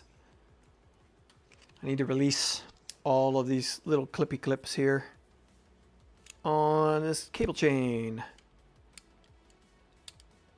This is another thing when I'm thinking about building a slider. There's a handful of things like cable chains that I want to build into it so I could run HDMI cables and power cables for the camera and not have them dangling like I currently do. Be a much cleaner overall setup in part.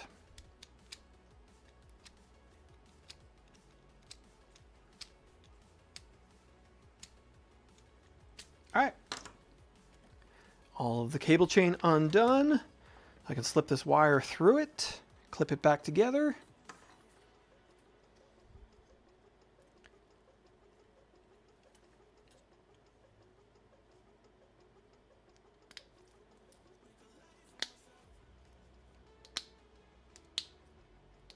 All right, clip, clip, clip, clip, clip.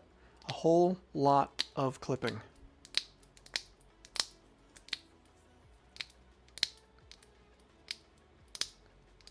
This is going okay. Not upset about this. All right, now this wire goes under here. I'll flip this back on itself. Like make a loop here. Clip this to cable chain mount on the y-axis, on the base, basically.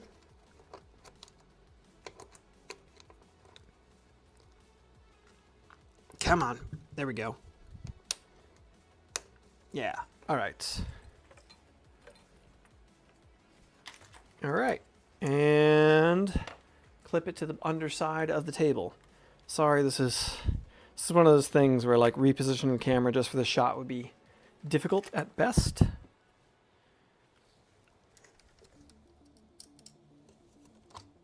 Even I have trouble seeing this right now.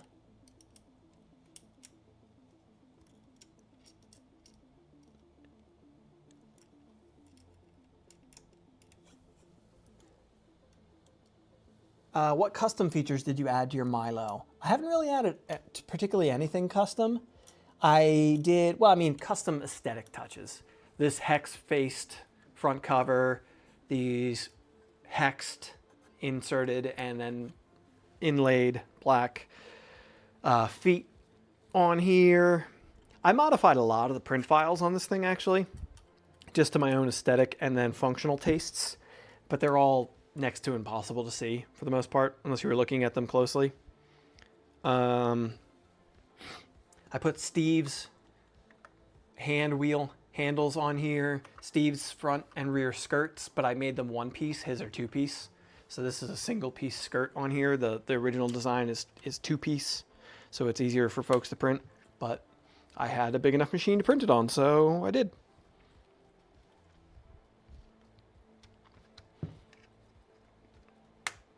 All right, cable chain on the Y-axis is on there. Now it gets looped across the machine and underneath the bed here. Pull it a little bit. All right. I'm just gonna loosely zip tie it where it's going for now. There's a zip tie mounting setup underneath the bed that's, again, I don't know if the second camera is gonna see it or not. Yeah, a little bit. Here. Okay, we're going up under there. Loop this wire across here.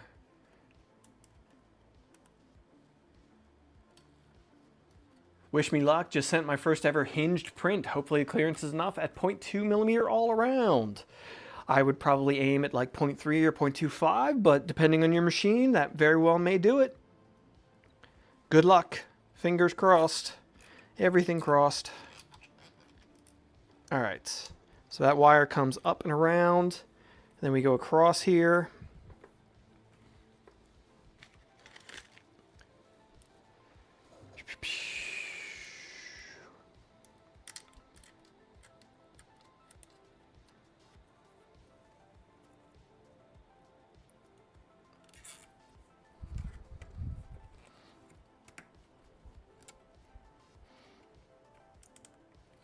All right, and then one more here.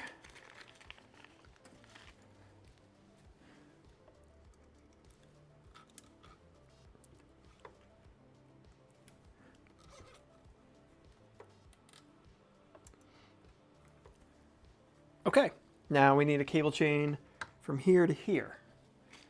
So let me move this again. Get these wires out of the way. Oof. All right, I'm gonna change this camera angle real quick so I can get a perspective on this, I think.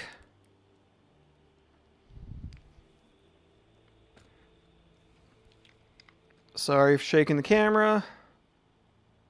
There we go. Okay, now this cable chain.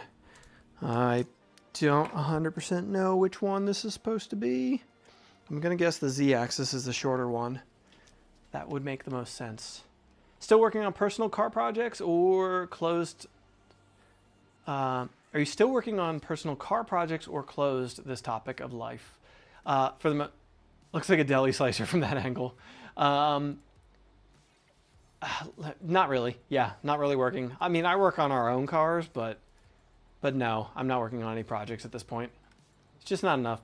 I don't have any room for that. I don't have time or money. So, nope. No car projects. As of now. Anyway. Maybe someday. Okay. I'm gonna feed this cable through here. Well, I'm gonna take the ends off of this here, mount them where they're supposed to go, so I can then feed them through.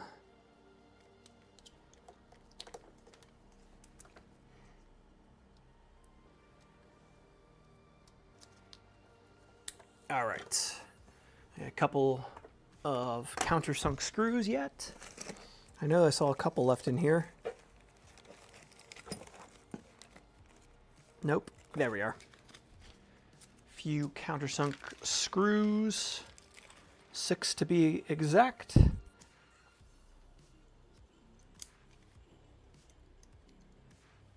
I'm gonna put a little Loctite on these so they don't loosen up on me. Vibrating machine as it runs. Hopefully not vibrating too much, but you know what I mean.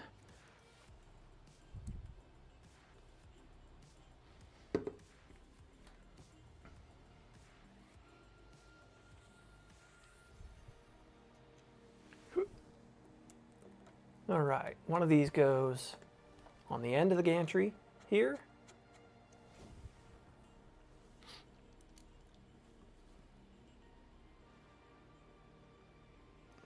Come on. Loctite's being didn't want to drip out.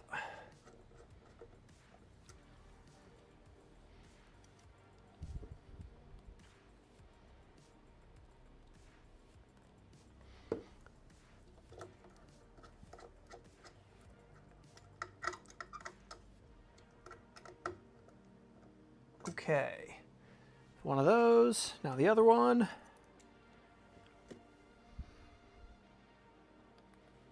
Goes at the other end here. Ah, as the bracket or the end piece pops off my driver here. Cool.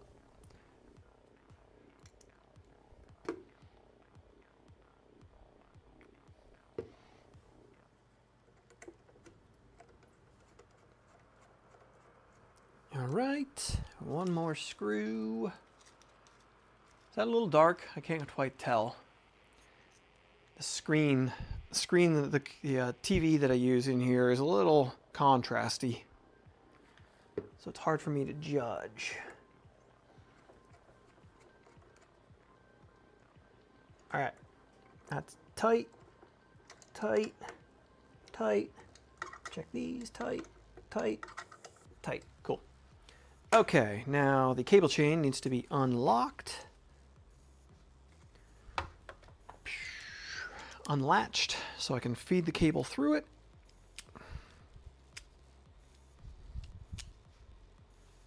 I need to work on my posture. I constantly stick my gut out when I'm standing at this bench. I don't know why. I lean on the bench and stick my gut out. It's dumb. Just a habit, it feels like.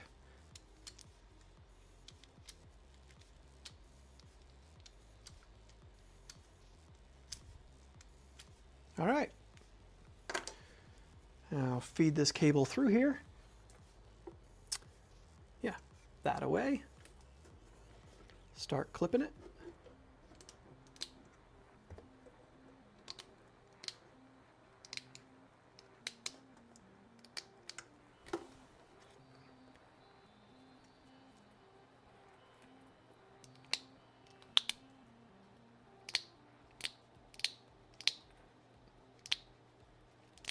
Cool. Thinking of moving next year for job reasons to US SC. At this time, maybe also want to build a Milo. Cool. Milo is, I'm hoping it's a fun build. So I'm hoping I get as much use out of it as I would like to. We shall see, only time will tell. But it's fun if nothing else. Okay. Now we got our cable chain for this axis here. And I can run my wires to motor and then the x-axis limit switch. Motor and x-axis limit switch. I got to get a couple of M 2.5 screws in here. We use your instructions on how to pack up my printers. Cool. Yeah, I wanted to film unboxing them and like show how they survived, but I just had to get stuff unpacked. Everything went fine. Nothing broke, thankfully. One or two things like rubbed the box a little more than I wish it did, but nothing damaged, so can't complain. It worked out. Only thing that stunk was I ended up with a whole bunch of like extra plywood cut into odd sizes that I just didn't care about in the end. I actually took it to the dump today. I ended up tossing a bunch of it today. So I needed to clean up outside. So it had to happen, unfortunately. Unfortunately, it had to happen.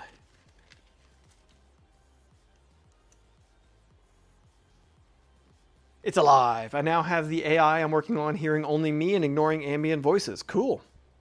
That's good.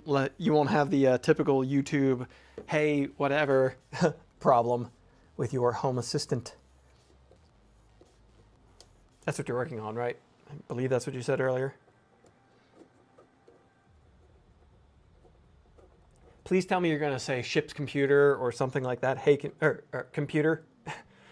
Is it going to be like your way of initiating it, commanding it? It's got to be something fun like that, right? All right, limit switch. I wish there was a tie point here. I'm gonna throw a zip tie on this real quick or something.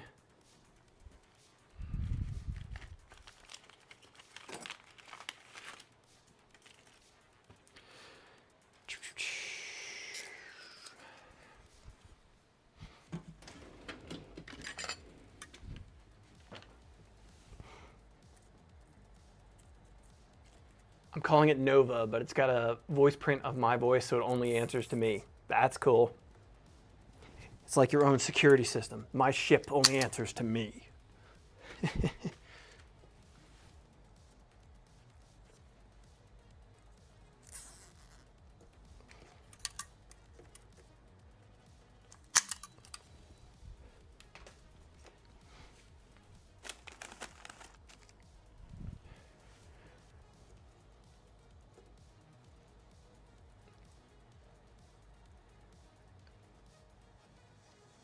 Oh, are you running a tool setter? If so, now's a good time to run that through the cable chain. Thank you for that information.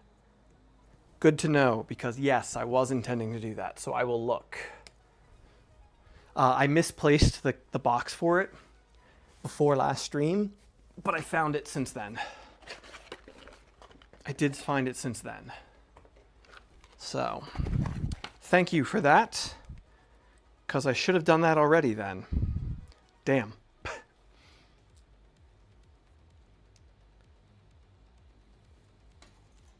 Good morning, Anzi. Welcome in.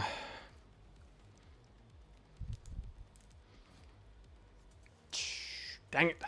Should have run this already. Learned it from experience. Yeah. All right. So I'm gonna have to unclip that to run this through there. Which ends the tool? Does it matter which end's which? Looks like they're keyed. They're the same. They are the same. Cool.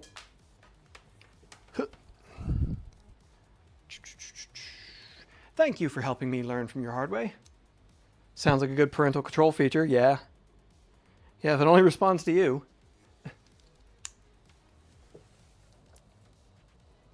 That's a good feature in a lot of ways.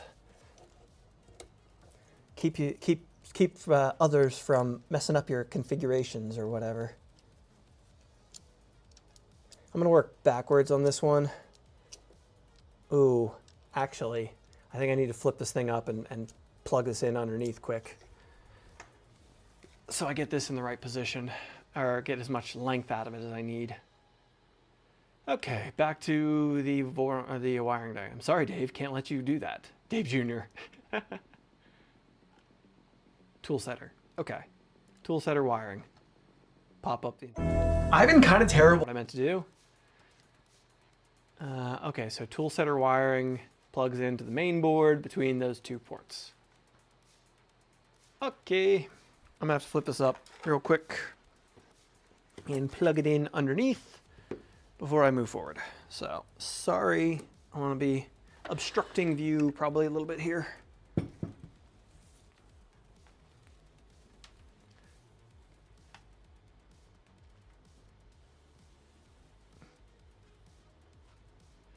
Do you think it's going to make would make a good CNC part maker for printers? I have no idea. I hope so.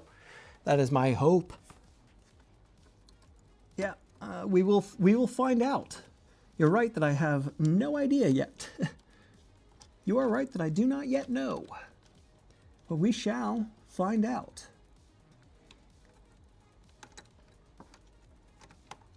Get this into the cable combs underneath quick. Feed it out the back. So it's out of the way. And set up well. All right.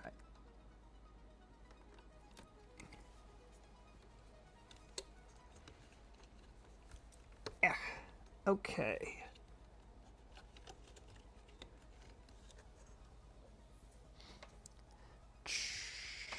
Out through the back you go.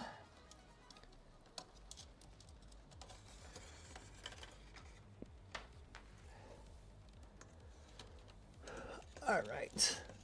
I can now put a cover in here. One of these cable covers.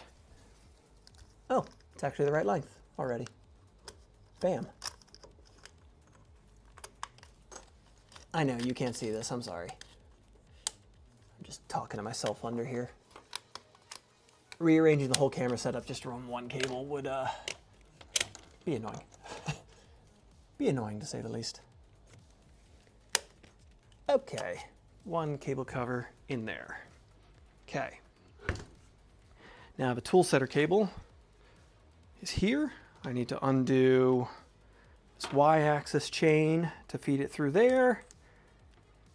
Thank you for saying something about this now, because I would have forgotten and I would have been real upset about that later. Yeah, I hope this thing will make some good printer parts. That is definitely part of my hope for it. We'll find out. As much as anything, I'm not worried that the machine will do it. I'm more worried that I will be any good at it with my inexperience. We're going to find out.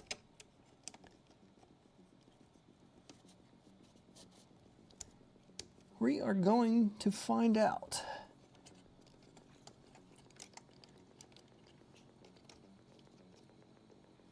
Come on. Getting this end undone is not fun.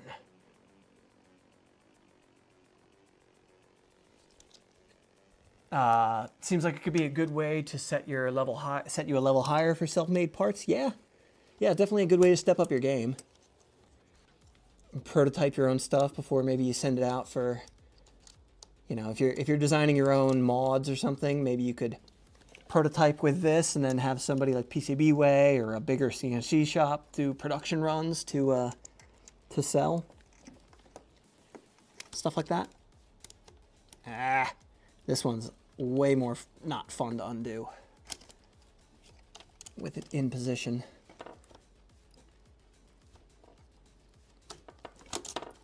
Come on.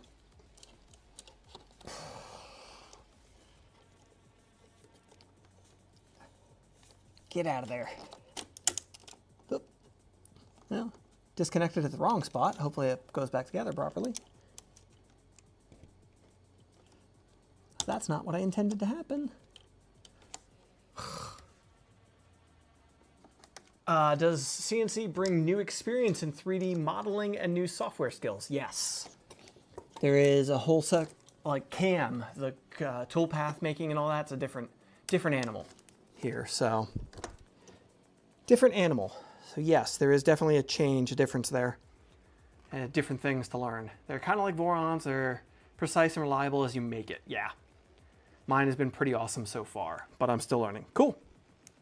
Yeah, I understand that. A lot of this process is what you make of it, like a printer. It's what you make of it. So, okay. Got this back chain off, the Y-axis chain open and off now, so I can slip the tool setter chain wire through chain.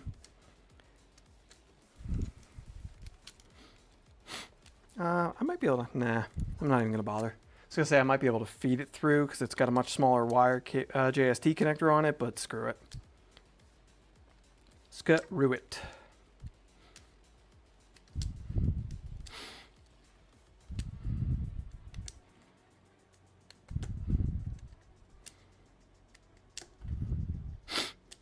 Okay. Now, this wire lays in here. Now I can lay this wire in here.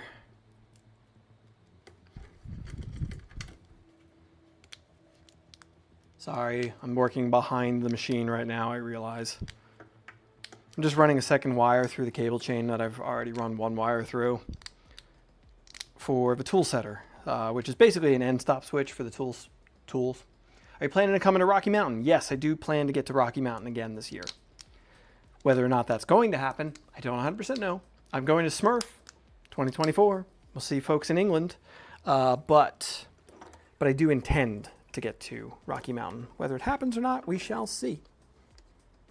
I sure hope so.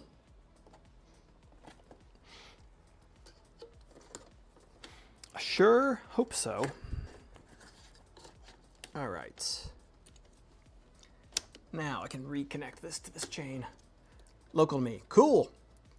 Did you go last year? Did we get a chance to meet? I don't, you know, I meet so many people, I just never know. I never, especially with my memory the way it is. Hey. Dang it. Okay, I gotta straighten this out and pull just a little wire through here. All right, is that enough? That seems to be enough. All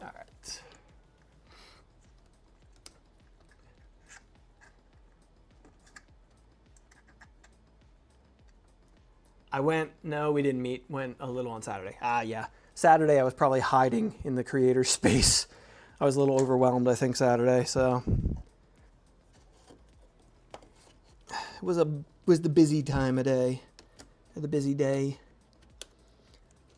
Though I was at the Fabrico booth for a while on Saturday. Okay. Cable chain keeps coming unclicked at this end. There we go. All right. And clip it in at the other end now.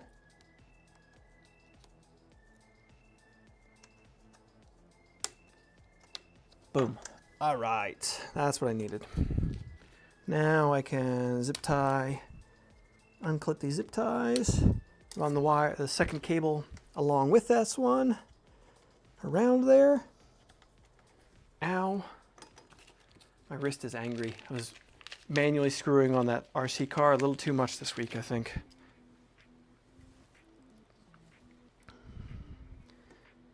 Giving myself carpal tunnel again. Well, flaring up the already existing carpal tunnel, realistically.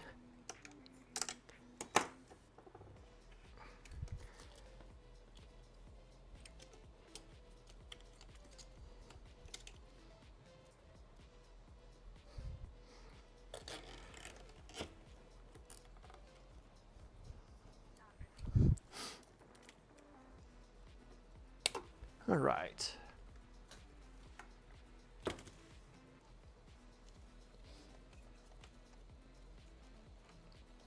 Myself a little wire excess loop in there so I'm not rubbing inside of this cable management. I don't know if you folks can see. Yeah, a little bit. A little bit here.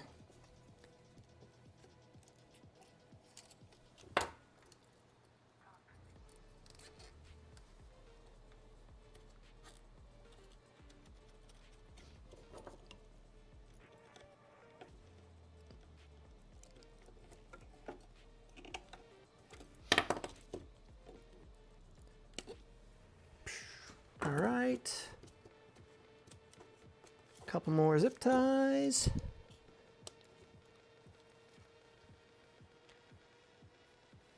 That 3D sets video had you looking into making an FPV car. Interesting idea. I wished I would have had, I was thinking about, for Smurf, getting one of those tiny little Insta360 cameras, the little one they have. and putting it on my Death Racer. And I kind of wished I had it for that video, so I could have put it on the RC car, on the Reaper. But it's one of those things I would use like twice a year, realistically. But, I don't know. I might. We'll see. We shall see. I gotta decide if it's worth it or not. Just for a couple of cool shots. Is it?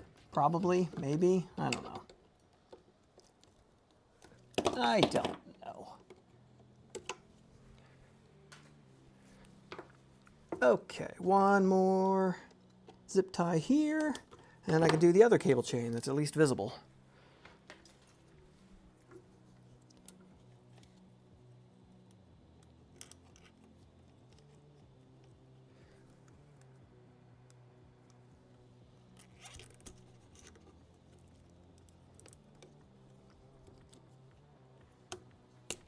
All right.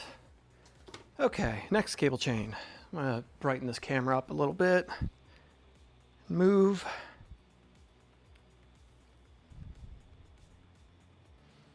All right. All right, I gotta unclip all of this so I can run this wires through there.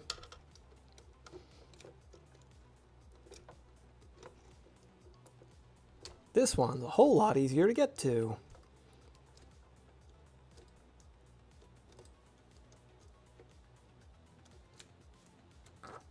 Great. Now the setter cable.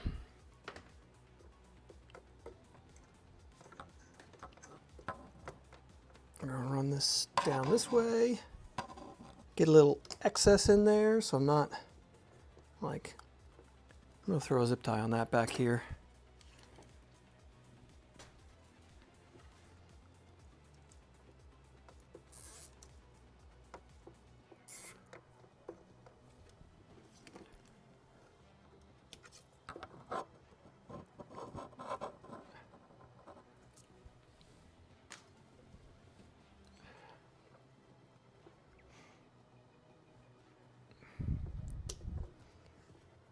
Been building for more FPV quads than I ever needed. Sold 10 of them last year and haven't flown the rest since. I got hyper-focused on 3D printing. I know that pain all too well.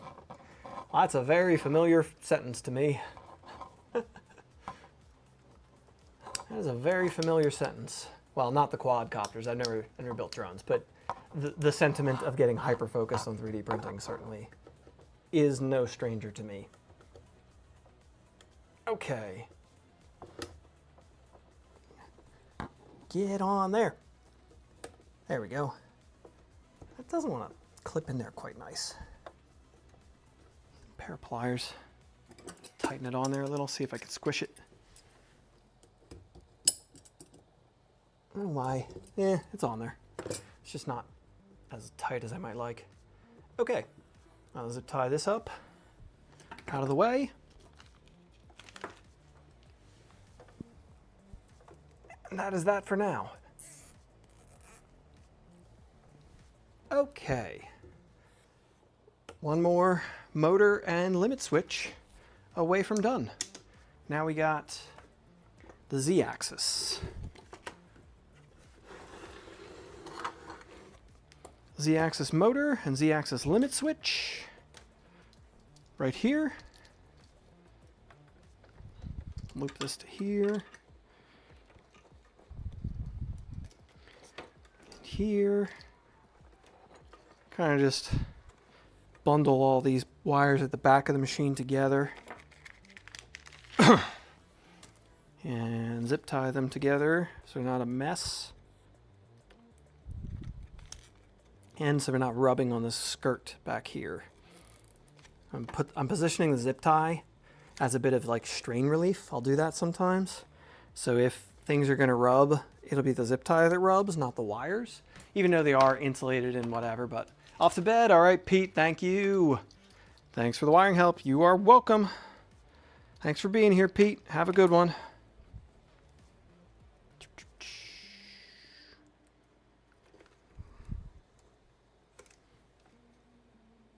All right. Oh, zip tie point down here for the Y-axis cables. We'll zip that up real quick.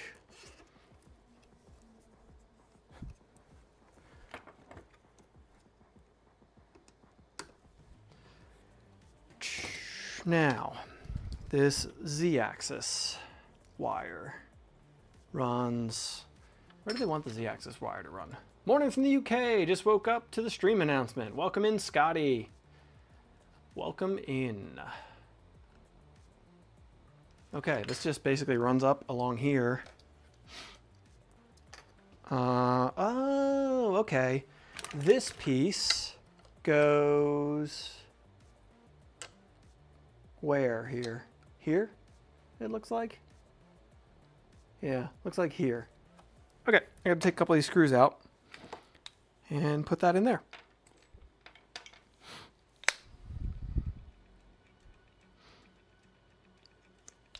Three.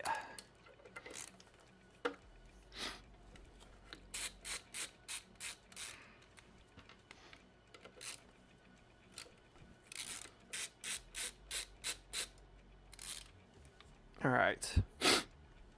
Now I need a little bit longer screws for these, since they got to go through a printed part too.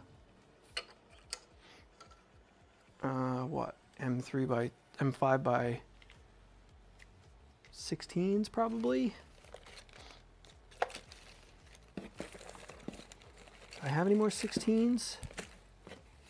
What did I do with those? 12 wafer. What was the wafers for? It's like thin wafer head screws. I don't know what they're for. I swore I saw it somewhere in the instructions, but I do not remember at this point. 22s, 20s. I had 16s. What did I do with them? Did I use them? Oh no, here they are. Next to me. Just sitting here next to me. That's all. Okay. Now these go on the side of the tower here. I might put that. I might move the VFD power cable into the cable chain.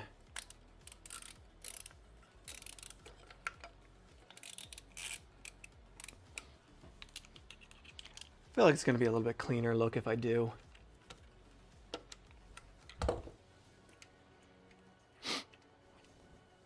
All right.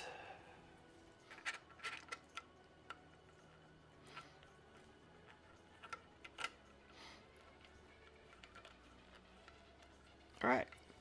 Tighten. Tighten. Boop. And boop. All right. Now the Z-axis wire goes up and along there, but I'm missing one wire here. Or one hook. I don't know what I did with it. If I tossed it, I might have tossed it. I think I need to reprint that. I don't have the filament down here, so it's just gonna have to wait. Okay, here's what it is. But this Z-axis chain for this cable up here, I think I'm gonna route it the way it's intended to go versus the umbilical style. Just because, ow, why not? Why not? I think it's gonna look a little cleaner. I like the umbilical style, but I also don't. I do, but I want the wires along the side to not be kind of out of place. Don't mind me, just talking to myself. Talking myself through my ideas. What do I want? I want that. Do I? Who knows?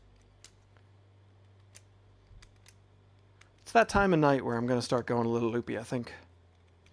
AK? A little more monster clock. A little more monster clock. Okay, there's that. I'm going to unhook the cable from up here. That zip tie point. Now it's going to come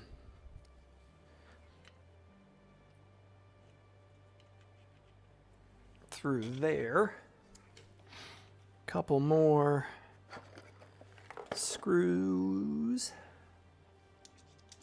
Couple more countersunk screws for these cable chain mounts to the side of this thing.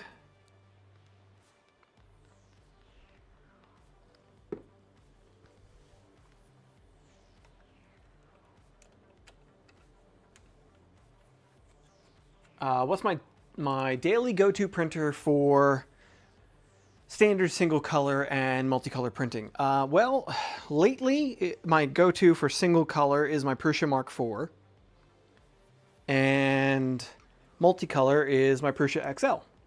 Those are my go-tos at the moment. If my Voron 2.4 was up and running properly, that would be my go-to for multicolor, or for single color, and the XL would be for multicolor. My Bamboo X1 is producing pretty crappy prints. You're also missing the flare printed part for the Z Endstop switch. It's just a zip tie holder down. I don't know what you're referring. Oh. Yeah, you know what? I don't know where that went either. I know what you're talking about. I don't know where that went. So I'm gonna have to print one of those too. I definitely saw that in the not too recent past, unless it got tossed for some dumb reason. I was on a cleaning binge, and it might have gotten swept up when it shouldn't have. It might have, but I know what you mean. Yeah, there's supposed to be a tie point up here. It's not in my box of printed parts, so it might have taken a walk. I do remember seeing it in the not too distant past. I'll have to reprint that too. That won't stop me from running the wires, but yeah, it's a little flat piece with like a angled zip tie point on it. I can picture it. Heck if I know where it ended up.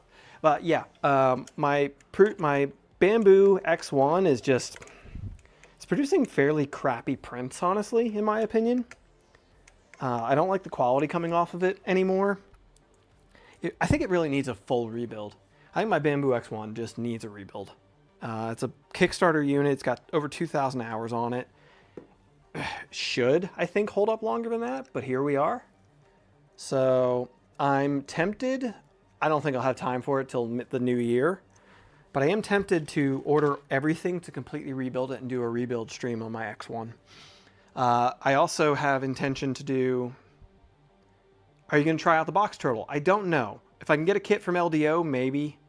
I have, speaking of my AMS, which is the next thing I was going to say, I do have Voxel PLA sent a Python kit. So the where you gut the AMS and you do a whole new system with new drive gears and such, because my AMS is just garbage. It barely functions at all. And it's fairly new. I have two AMSs that just don't work. So I'm going to convert one to the Python setup, but have the same situation when my wife thinks to help with cleanup. Yeah, Ruby is really good for helping with cleanup and putting things away. And then when I ask her, hey, where's that thing? She doesn't know. Is it worth rebuilding the Bamboo? Hobo Banana, I have really been questioning that myself. I've been heavily questioning if I shouldn't just sell my X1. I've been heavily questioning if I shouldn't just sell the X1 and just call it done. I've got a P1S that has like no hours on it. I've got everything else to run. Like I've been kicking around the idea of just selling the X1, call it done. We'll see. It's content. People would want to see a rebuild. Maybe I'll rebuild it and sell it. Don't know. You know, there are people who would want to see a full rebuild, because I'm talking like new gantry, new tool head carriage, whole 9 yards, complete rebuild. About the only thing I don't think I would do is like replace the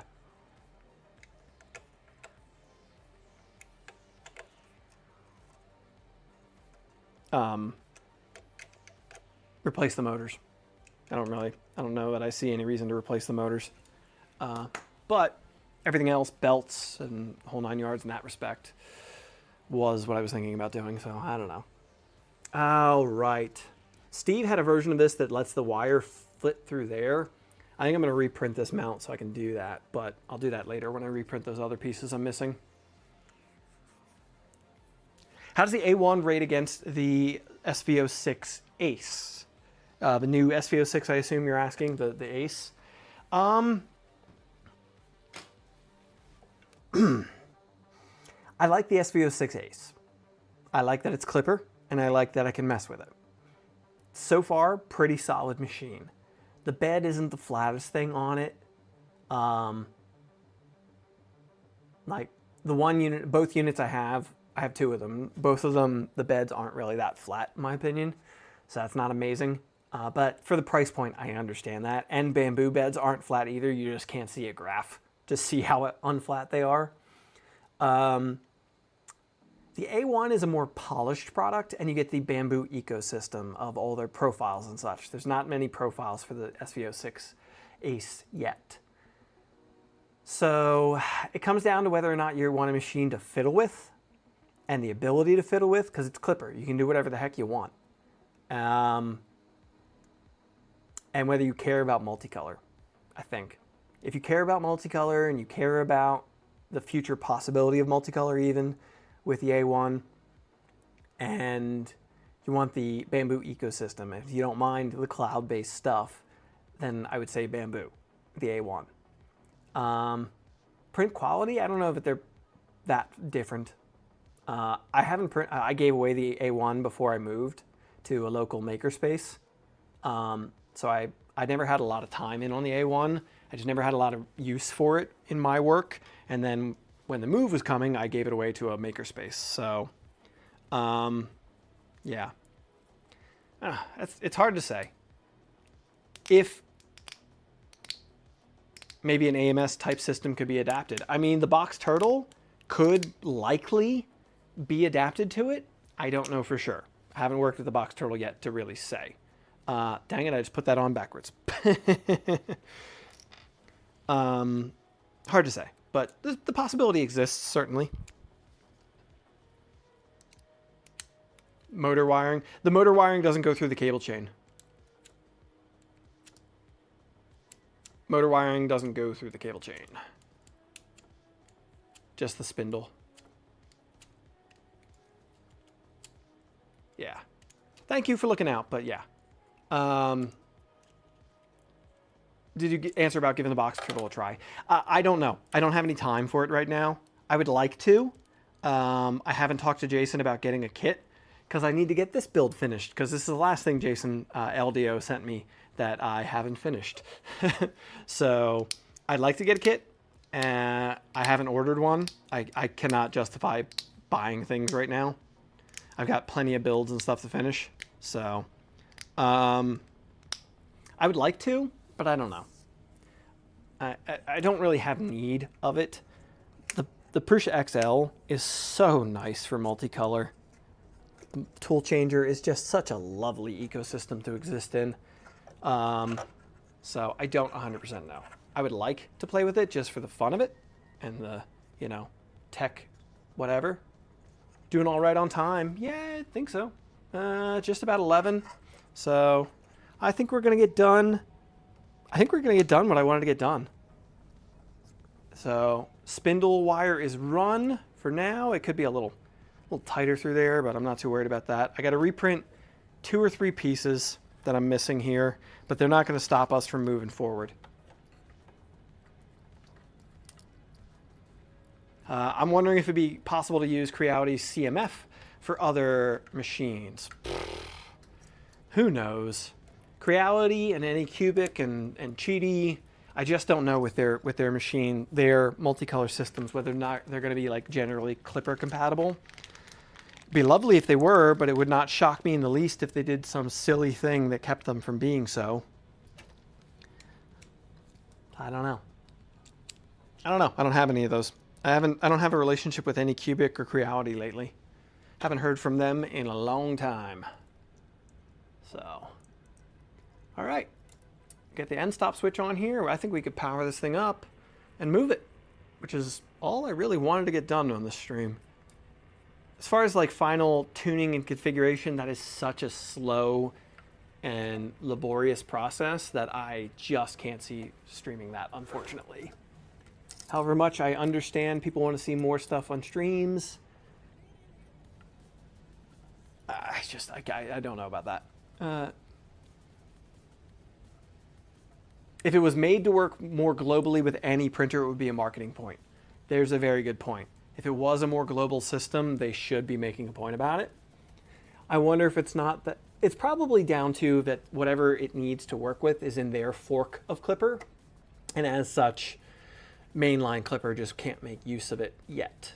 I'm sure somebody will port it, you know, and make it work, but at the moment,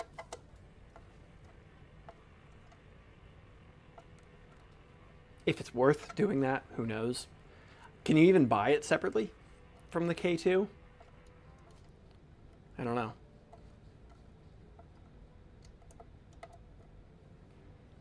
Since the K2 Plus is Clipper, it should work. Yeah, totally. I think the BTT VVD will be. Oh yeah, that'll certainly be more universal. Most certainly. Big Tree Tech would not limit in that way. Big Tree Tech ain't messing with that. Okay. Put a couple of zip ties on this wire up here, just clean it up.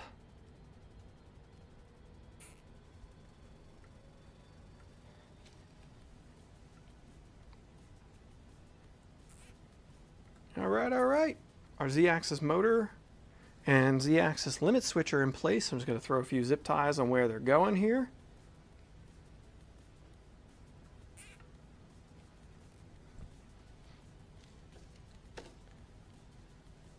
Clean these up a little bit.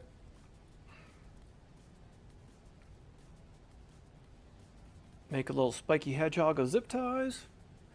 I got to reprint the cable management piece that goes up here for whatever reason it's missing right now, unless I happen to find it, but I don't think. I can definitely picture it, and I don't see it around here, and I don't remember the last time I did see it, so I probably screwed up and threw it out when I cleaned up. I probably thought, oh, this isn't one of the LDO parts, this is for the standard or something, I don't know. But we'll see.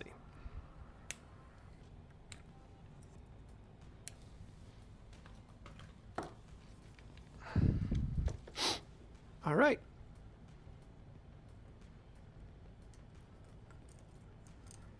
So a little cable management spot here at the back of the cable chain mount for the Z-axis stuff. Zip tie that. I redesigned the spindle cover. Yes, I did. It is not on my Thangs. I don't release things until I use them. I don't release things until I have used them. So now that I have installed it on here and it seems to fit perfectly fine, I will release it. So I will do that soon. But yes, that is my own remix of the tool head cover, or the tool head spindle mount. What are those red pliers in front of me? These are Knipex. Knipex Cobra pliers. My favorite adjustable pliers on the face of the planet.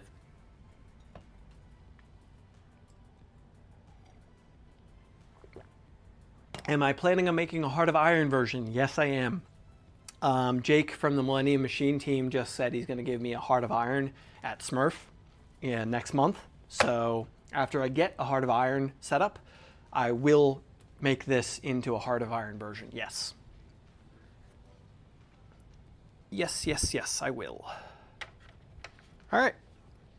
I'm going to throw a zip tie on this real quick, where these wires are. AKA parrot pliers in Scandinavia. I think the parrot pliers are slightly different to or what I consider the parrot pliers. Because the parrot pliers have smooth jaws, don't they?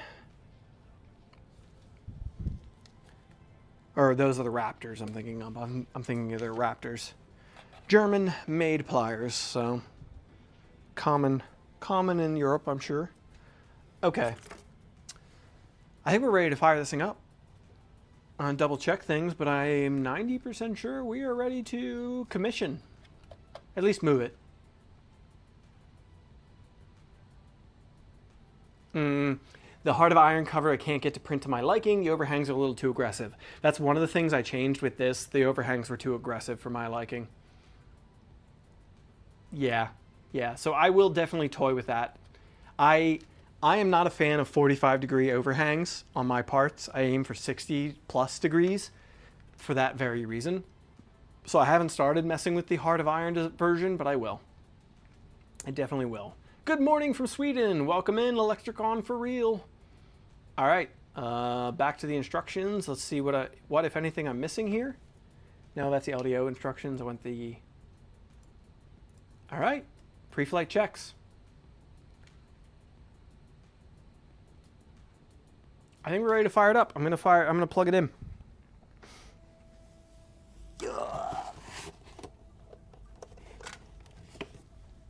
All right. All right. Powering on.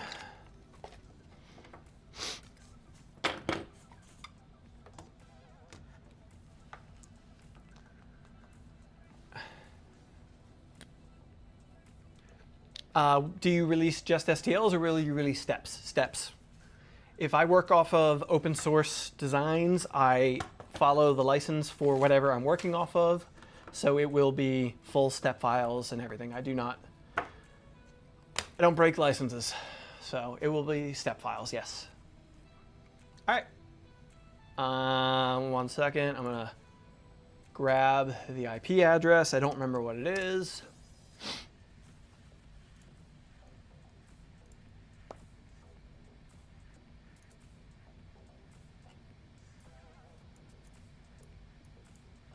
Milo 249 192.168.1.249. All right. Configuration wizard. This wizard will walk you through configuration process. You can run this wizard again using a G8000, or, well, we might as well do the configuration wizard, I guess. This wizard did not complete the last time it ran. Click yes to load stored settings, or no to start the wizard again. Let's start fresh. I skipped this the last time I loaded up. Okay. You can cancel the configuration wizard to finish configuring. Must be complete to try to... Okay. Follow the instructions to the letter. Would you like to enable tutorial mode? Yes. Okay. Would you like to enable expert mode? Yes. I probably shouldn't have done that, but here we are. You need to configure the spindle and any other optional stuff. Touch probe, tool setter, okay. I didn't put the tool setter together yet. That's going to be a problem, I'm certain. Spindle 0 is configured for 60 to 24,000 RPM. That is what I have. Would you like to enable spindle feedback feature? I don't know. Does that work on this setup? Don't know. I should probably put the tool setter together. I haven't done that yet. I have the printed part here. Looks like it warped. A tiny bit. Yeah, expert mode just removes some of the redundant prompts. I thought that was the case, but okay. Yes, you should enable feedback. Okay. Spindle feedback feature can be used to detect when the spindle has reached target speed, has stopped, or both. Okay. That's a prompt that should be kicked in before I say yes. We'll start the spindle to measure a time it takes to accelerate and decelerate. Okay. It's not in contact, it should be fine. While doing this, we will monitor the state configured. Okay. We need to start the spindle and accelerate to its maximum RPM. Remove any tool. Make sure this is tight real quick. I don't want the nut coming flying off. Yeah, is the nut tight? No, it's not. No, it's not. Let's tighten that real quick before we start this.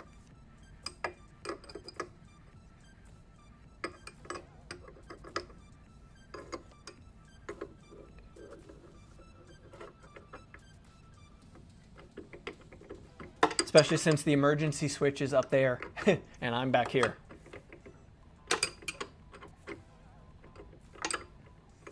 Info before choices, please. Yeah. Yeah, that's a little backwards. A little backwards. Yeah, and get this good and tight. Last thing you want is this thing come flying off at 24,000 RPMs. Why does it seem like these wrenches are like badly sized? It's weird. Well, Chinese cast wrenches. Does the spindle have a drawbar? No. No. Nope, nope, nope. E-stop is the power cord in this orientation. You're not wrong. That's all it's doing. That'd be one hell of a Beyblade. I mean, I'm behind the machine, but I would worry about my cameras. All right. One hell of a Beyblade. Okay, tight. Tight enough for this. All right, spindle. I'm gonna angle that camera up just a hair. Let's get this on camera if anything's gonna go wrong. Okay, accelerate to maximum RPM. Click OK.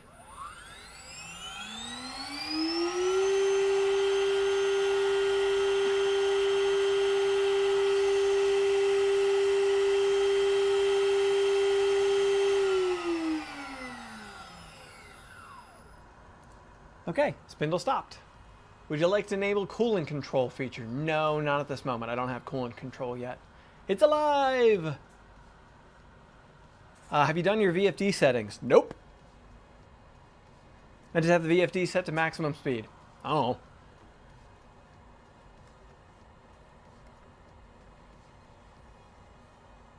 I got no idea what I'm doing.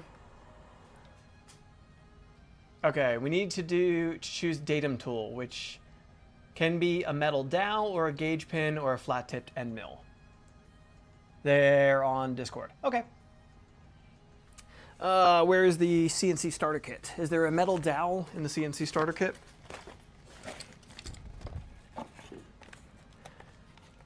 Should be, I would expect.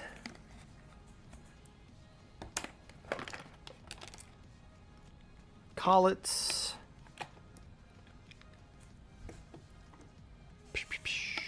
End mills. Gauge blocks.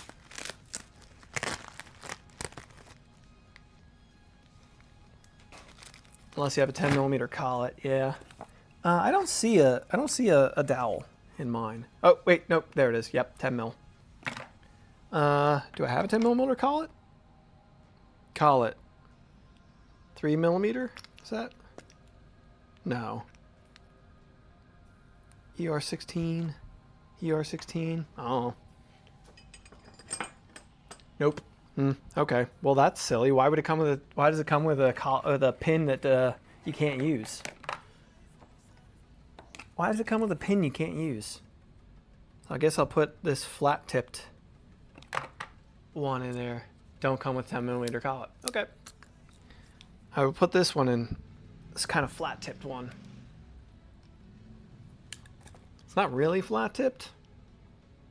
I don't think there is a flat-tipped one. Nope. Oh well. Okay, loosen this back up. Realistically, I should be powering down when doing this. It's not something you should be doing live. You also need your fixture plate. Okay. I don't know if I have time for this. I gotta go pick up Ruby real soon. I definitely don't have time to install the fixture plate. So I think maybe we'll just skip this. I'll come back to the calibration process. I want to get with Jake about tuning this thing in a little bit. So I might do that. Maybe let's assemble the tool setter real quick. Life of beta testing, yeah. Let's assemble the tool setter real quick. And then let's home X and Y now. I'm just going to cancel out of the auto, blah, blah, blah.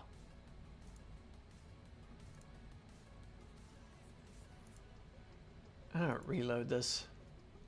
See if I can cancel out of the wizard quick. I'm just gonna home X, Y, Z. We get all movements. It'll find the tool setter, the plate, and the offset. That's what I thought. It's okay. You should have me. There should be an option for me to back out of the configuration wizard at any time, and there's not. Okay.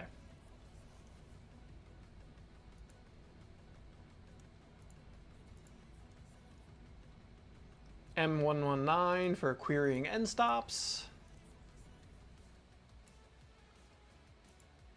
Let me get you folks viewing the screen again. Beep. All right, send an M119 command, check my end stops. End stops, not stopped, not stopped. I'm gonna do that again. Send it again, but I'm gonna manually trigger one of them.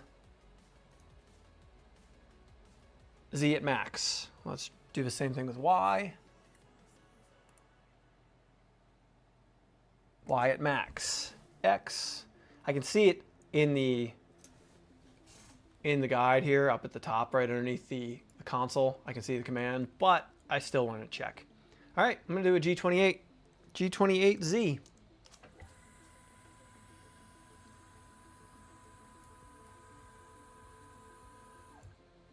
Hey, we got Z-axis movement. All right, now let's do X and Y.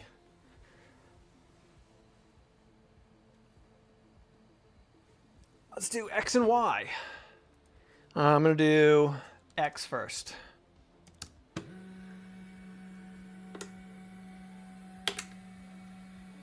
Well, that cable chain wasn't long enough.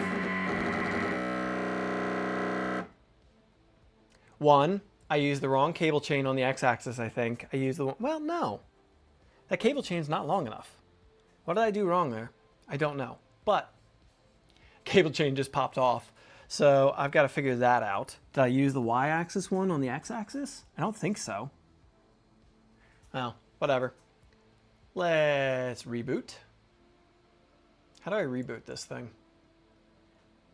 The X-axis homed the wrong direction. It'd be cool if you did a video on tramming it. Okay, that's fair. That's not a bad call. Something about the first movement on a build. Yeah, especially when it goes. All right, how do I reboot in Duet? I've never used Duet. No, this is Duet based. This is Duet based.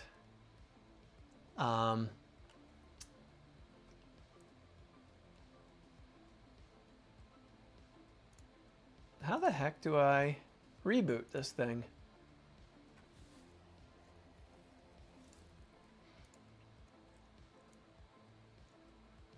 Height map, nope, nope, nope. Top right corner, well that's the E-stop, but is that the way to stop it too? Or to reboot? It just reboots automatically when you E-stop it? Oh, yeah, I guess it does. That's weird. Reset machine. That's a weird way of doing that. I don't like that. I don't like that at all. If I hit E-stop, I want it to stop, not reboot. I get that it's gonna stop, but like, that's not necessarily what I want. Okay, let's try. Okay, why did it move the wrong direction? How do I config invert the X-axis motor? Ensure all your homing routines and home all X, Y work properly. You should ensure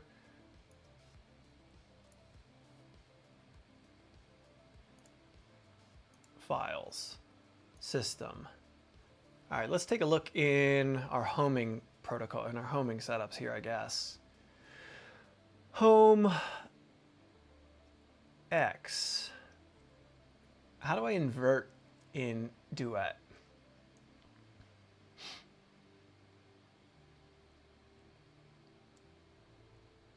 I'm going to try homing Y real quick and see what happens there. See if they're both inverted for some reason.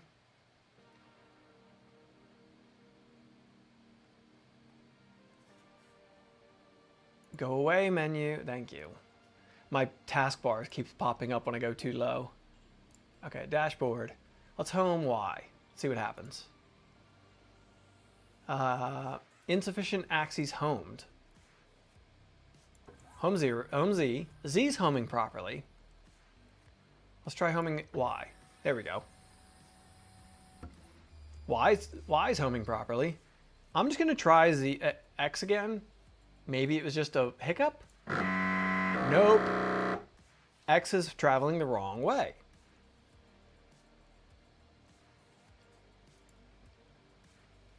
Okay, I got nothing.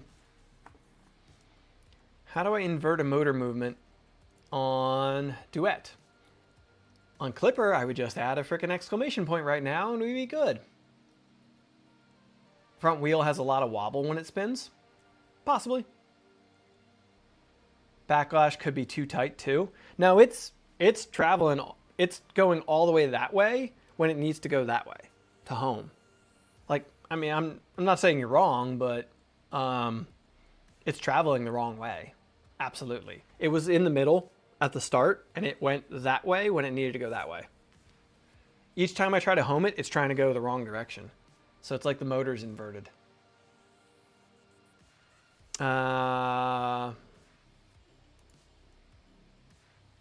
Yeah. Okay. We've got movement. That's what I wanted to achieve. I got to go pick up Ruby. Her flight's landing any minute now. I've been kind of terrible, but I didn't mean to do that. So we had spindle movement. We got our spindle all the way up to 24,000 RPMs. We got our Z-axis homing. See if I can get to wiggle again. Hey, Z-axis is moving. We got our Y-axis homing. Let's go. I want to see that wiggle you're talking about. Oh yeah, that thing wobbles a lot. You're right.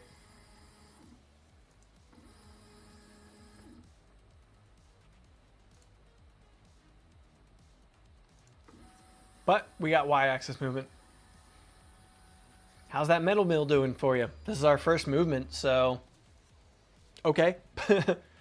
All right. Insufficient axes homed. Yeah. All right. That's where we're going to call it for this one, folks. We've got movement. It lives. Surprisingly quiet. Yeah. For the most part. I mean, it's not cutting anything, so that's going to be the real noisemaker. But we've got movement. I don't know why my x-axis is moving wrong, but I rarely use the wheels to move the bed. Yeah, I just put them on there as much for aesthetic as anything. I like the way they look and they make me feel nostalgic for all my manual machining time, so. All right, folks.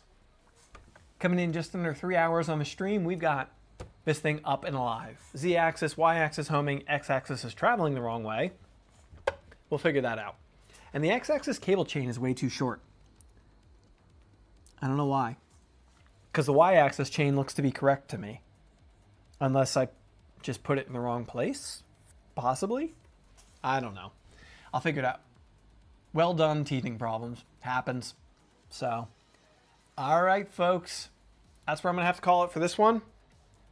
And yeah, I appreciate everybody hanging out with me while I'm doing this. We will, the next stream where you see this, maybe I'll talk to Jake and I'll see about trying to do a tramming video. Maybe. I don't have much time for that right now.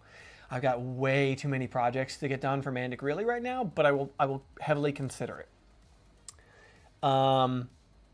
Maybe Jake and I can do like a joint kind of walkthrough thing on tramming. Maybe. We'll see. The next stream with this, we will be cutting stuff, and in that stream, I'll have Modbot back with me. So the next stream that you see this thing, I will have Daniel, Modbot, with me. We'll do a joint stream to wrap up both of our builds on the Milo, where we'll both share our experiences with building this thing. I can't promise it right now, but we may be giving a Milo kit away. I can't promise it. Originally, that was the original intention, but that was like 6 months ago. And I don't know if LDO is still on board to do that or not. I will find out, and we will definitely let you know. So, I built my Milo a few months ago and haven't used it except for a tiny bit of wood carving because I'm overwhelmed at the thought of tramming it. Okay, I will heavily consider that. Let me get with Jake and like ensure I know what I'm doing, and we'll go from there. So, all right, folks, I appreciate you hanging out with me. I gotta go pick up my wife from the airport, and next stream, I don't know what the next stream's gonna be. Oh, next stream, rat rig, print and chill. I think we'll do a print and chill. Next stream, I think we're gonna set up and do a print and chill with the rat rig. So rat rig is up and running, rat rig V-Core 4 500. Folks wanted to see it again. We'll do Sunday stream, we'll do a quick print and chill, hang out, throw a few prints at it. But yeah, thanks for keeping us involved. Awesome. Thank you for being here. Thanks for hanging out. Appreciate it. Appreciate everybody who's a channel member, super chats, and all of the support. Thank you, folks. Good night, everyone. All right, folks. Gene ran off when the spindle ran. I would usually have Gene at the end of the stream. Hold on 1 second. Yeah, when the spindle ran, I saw Gene go for a run. So here is our replacement for Gene. All right, folks, I will see you in the next one. Bye-bye.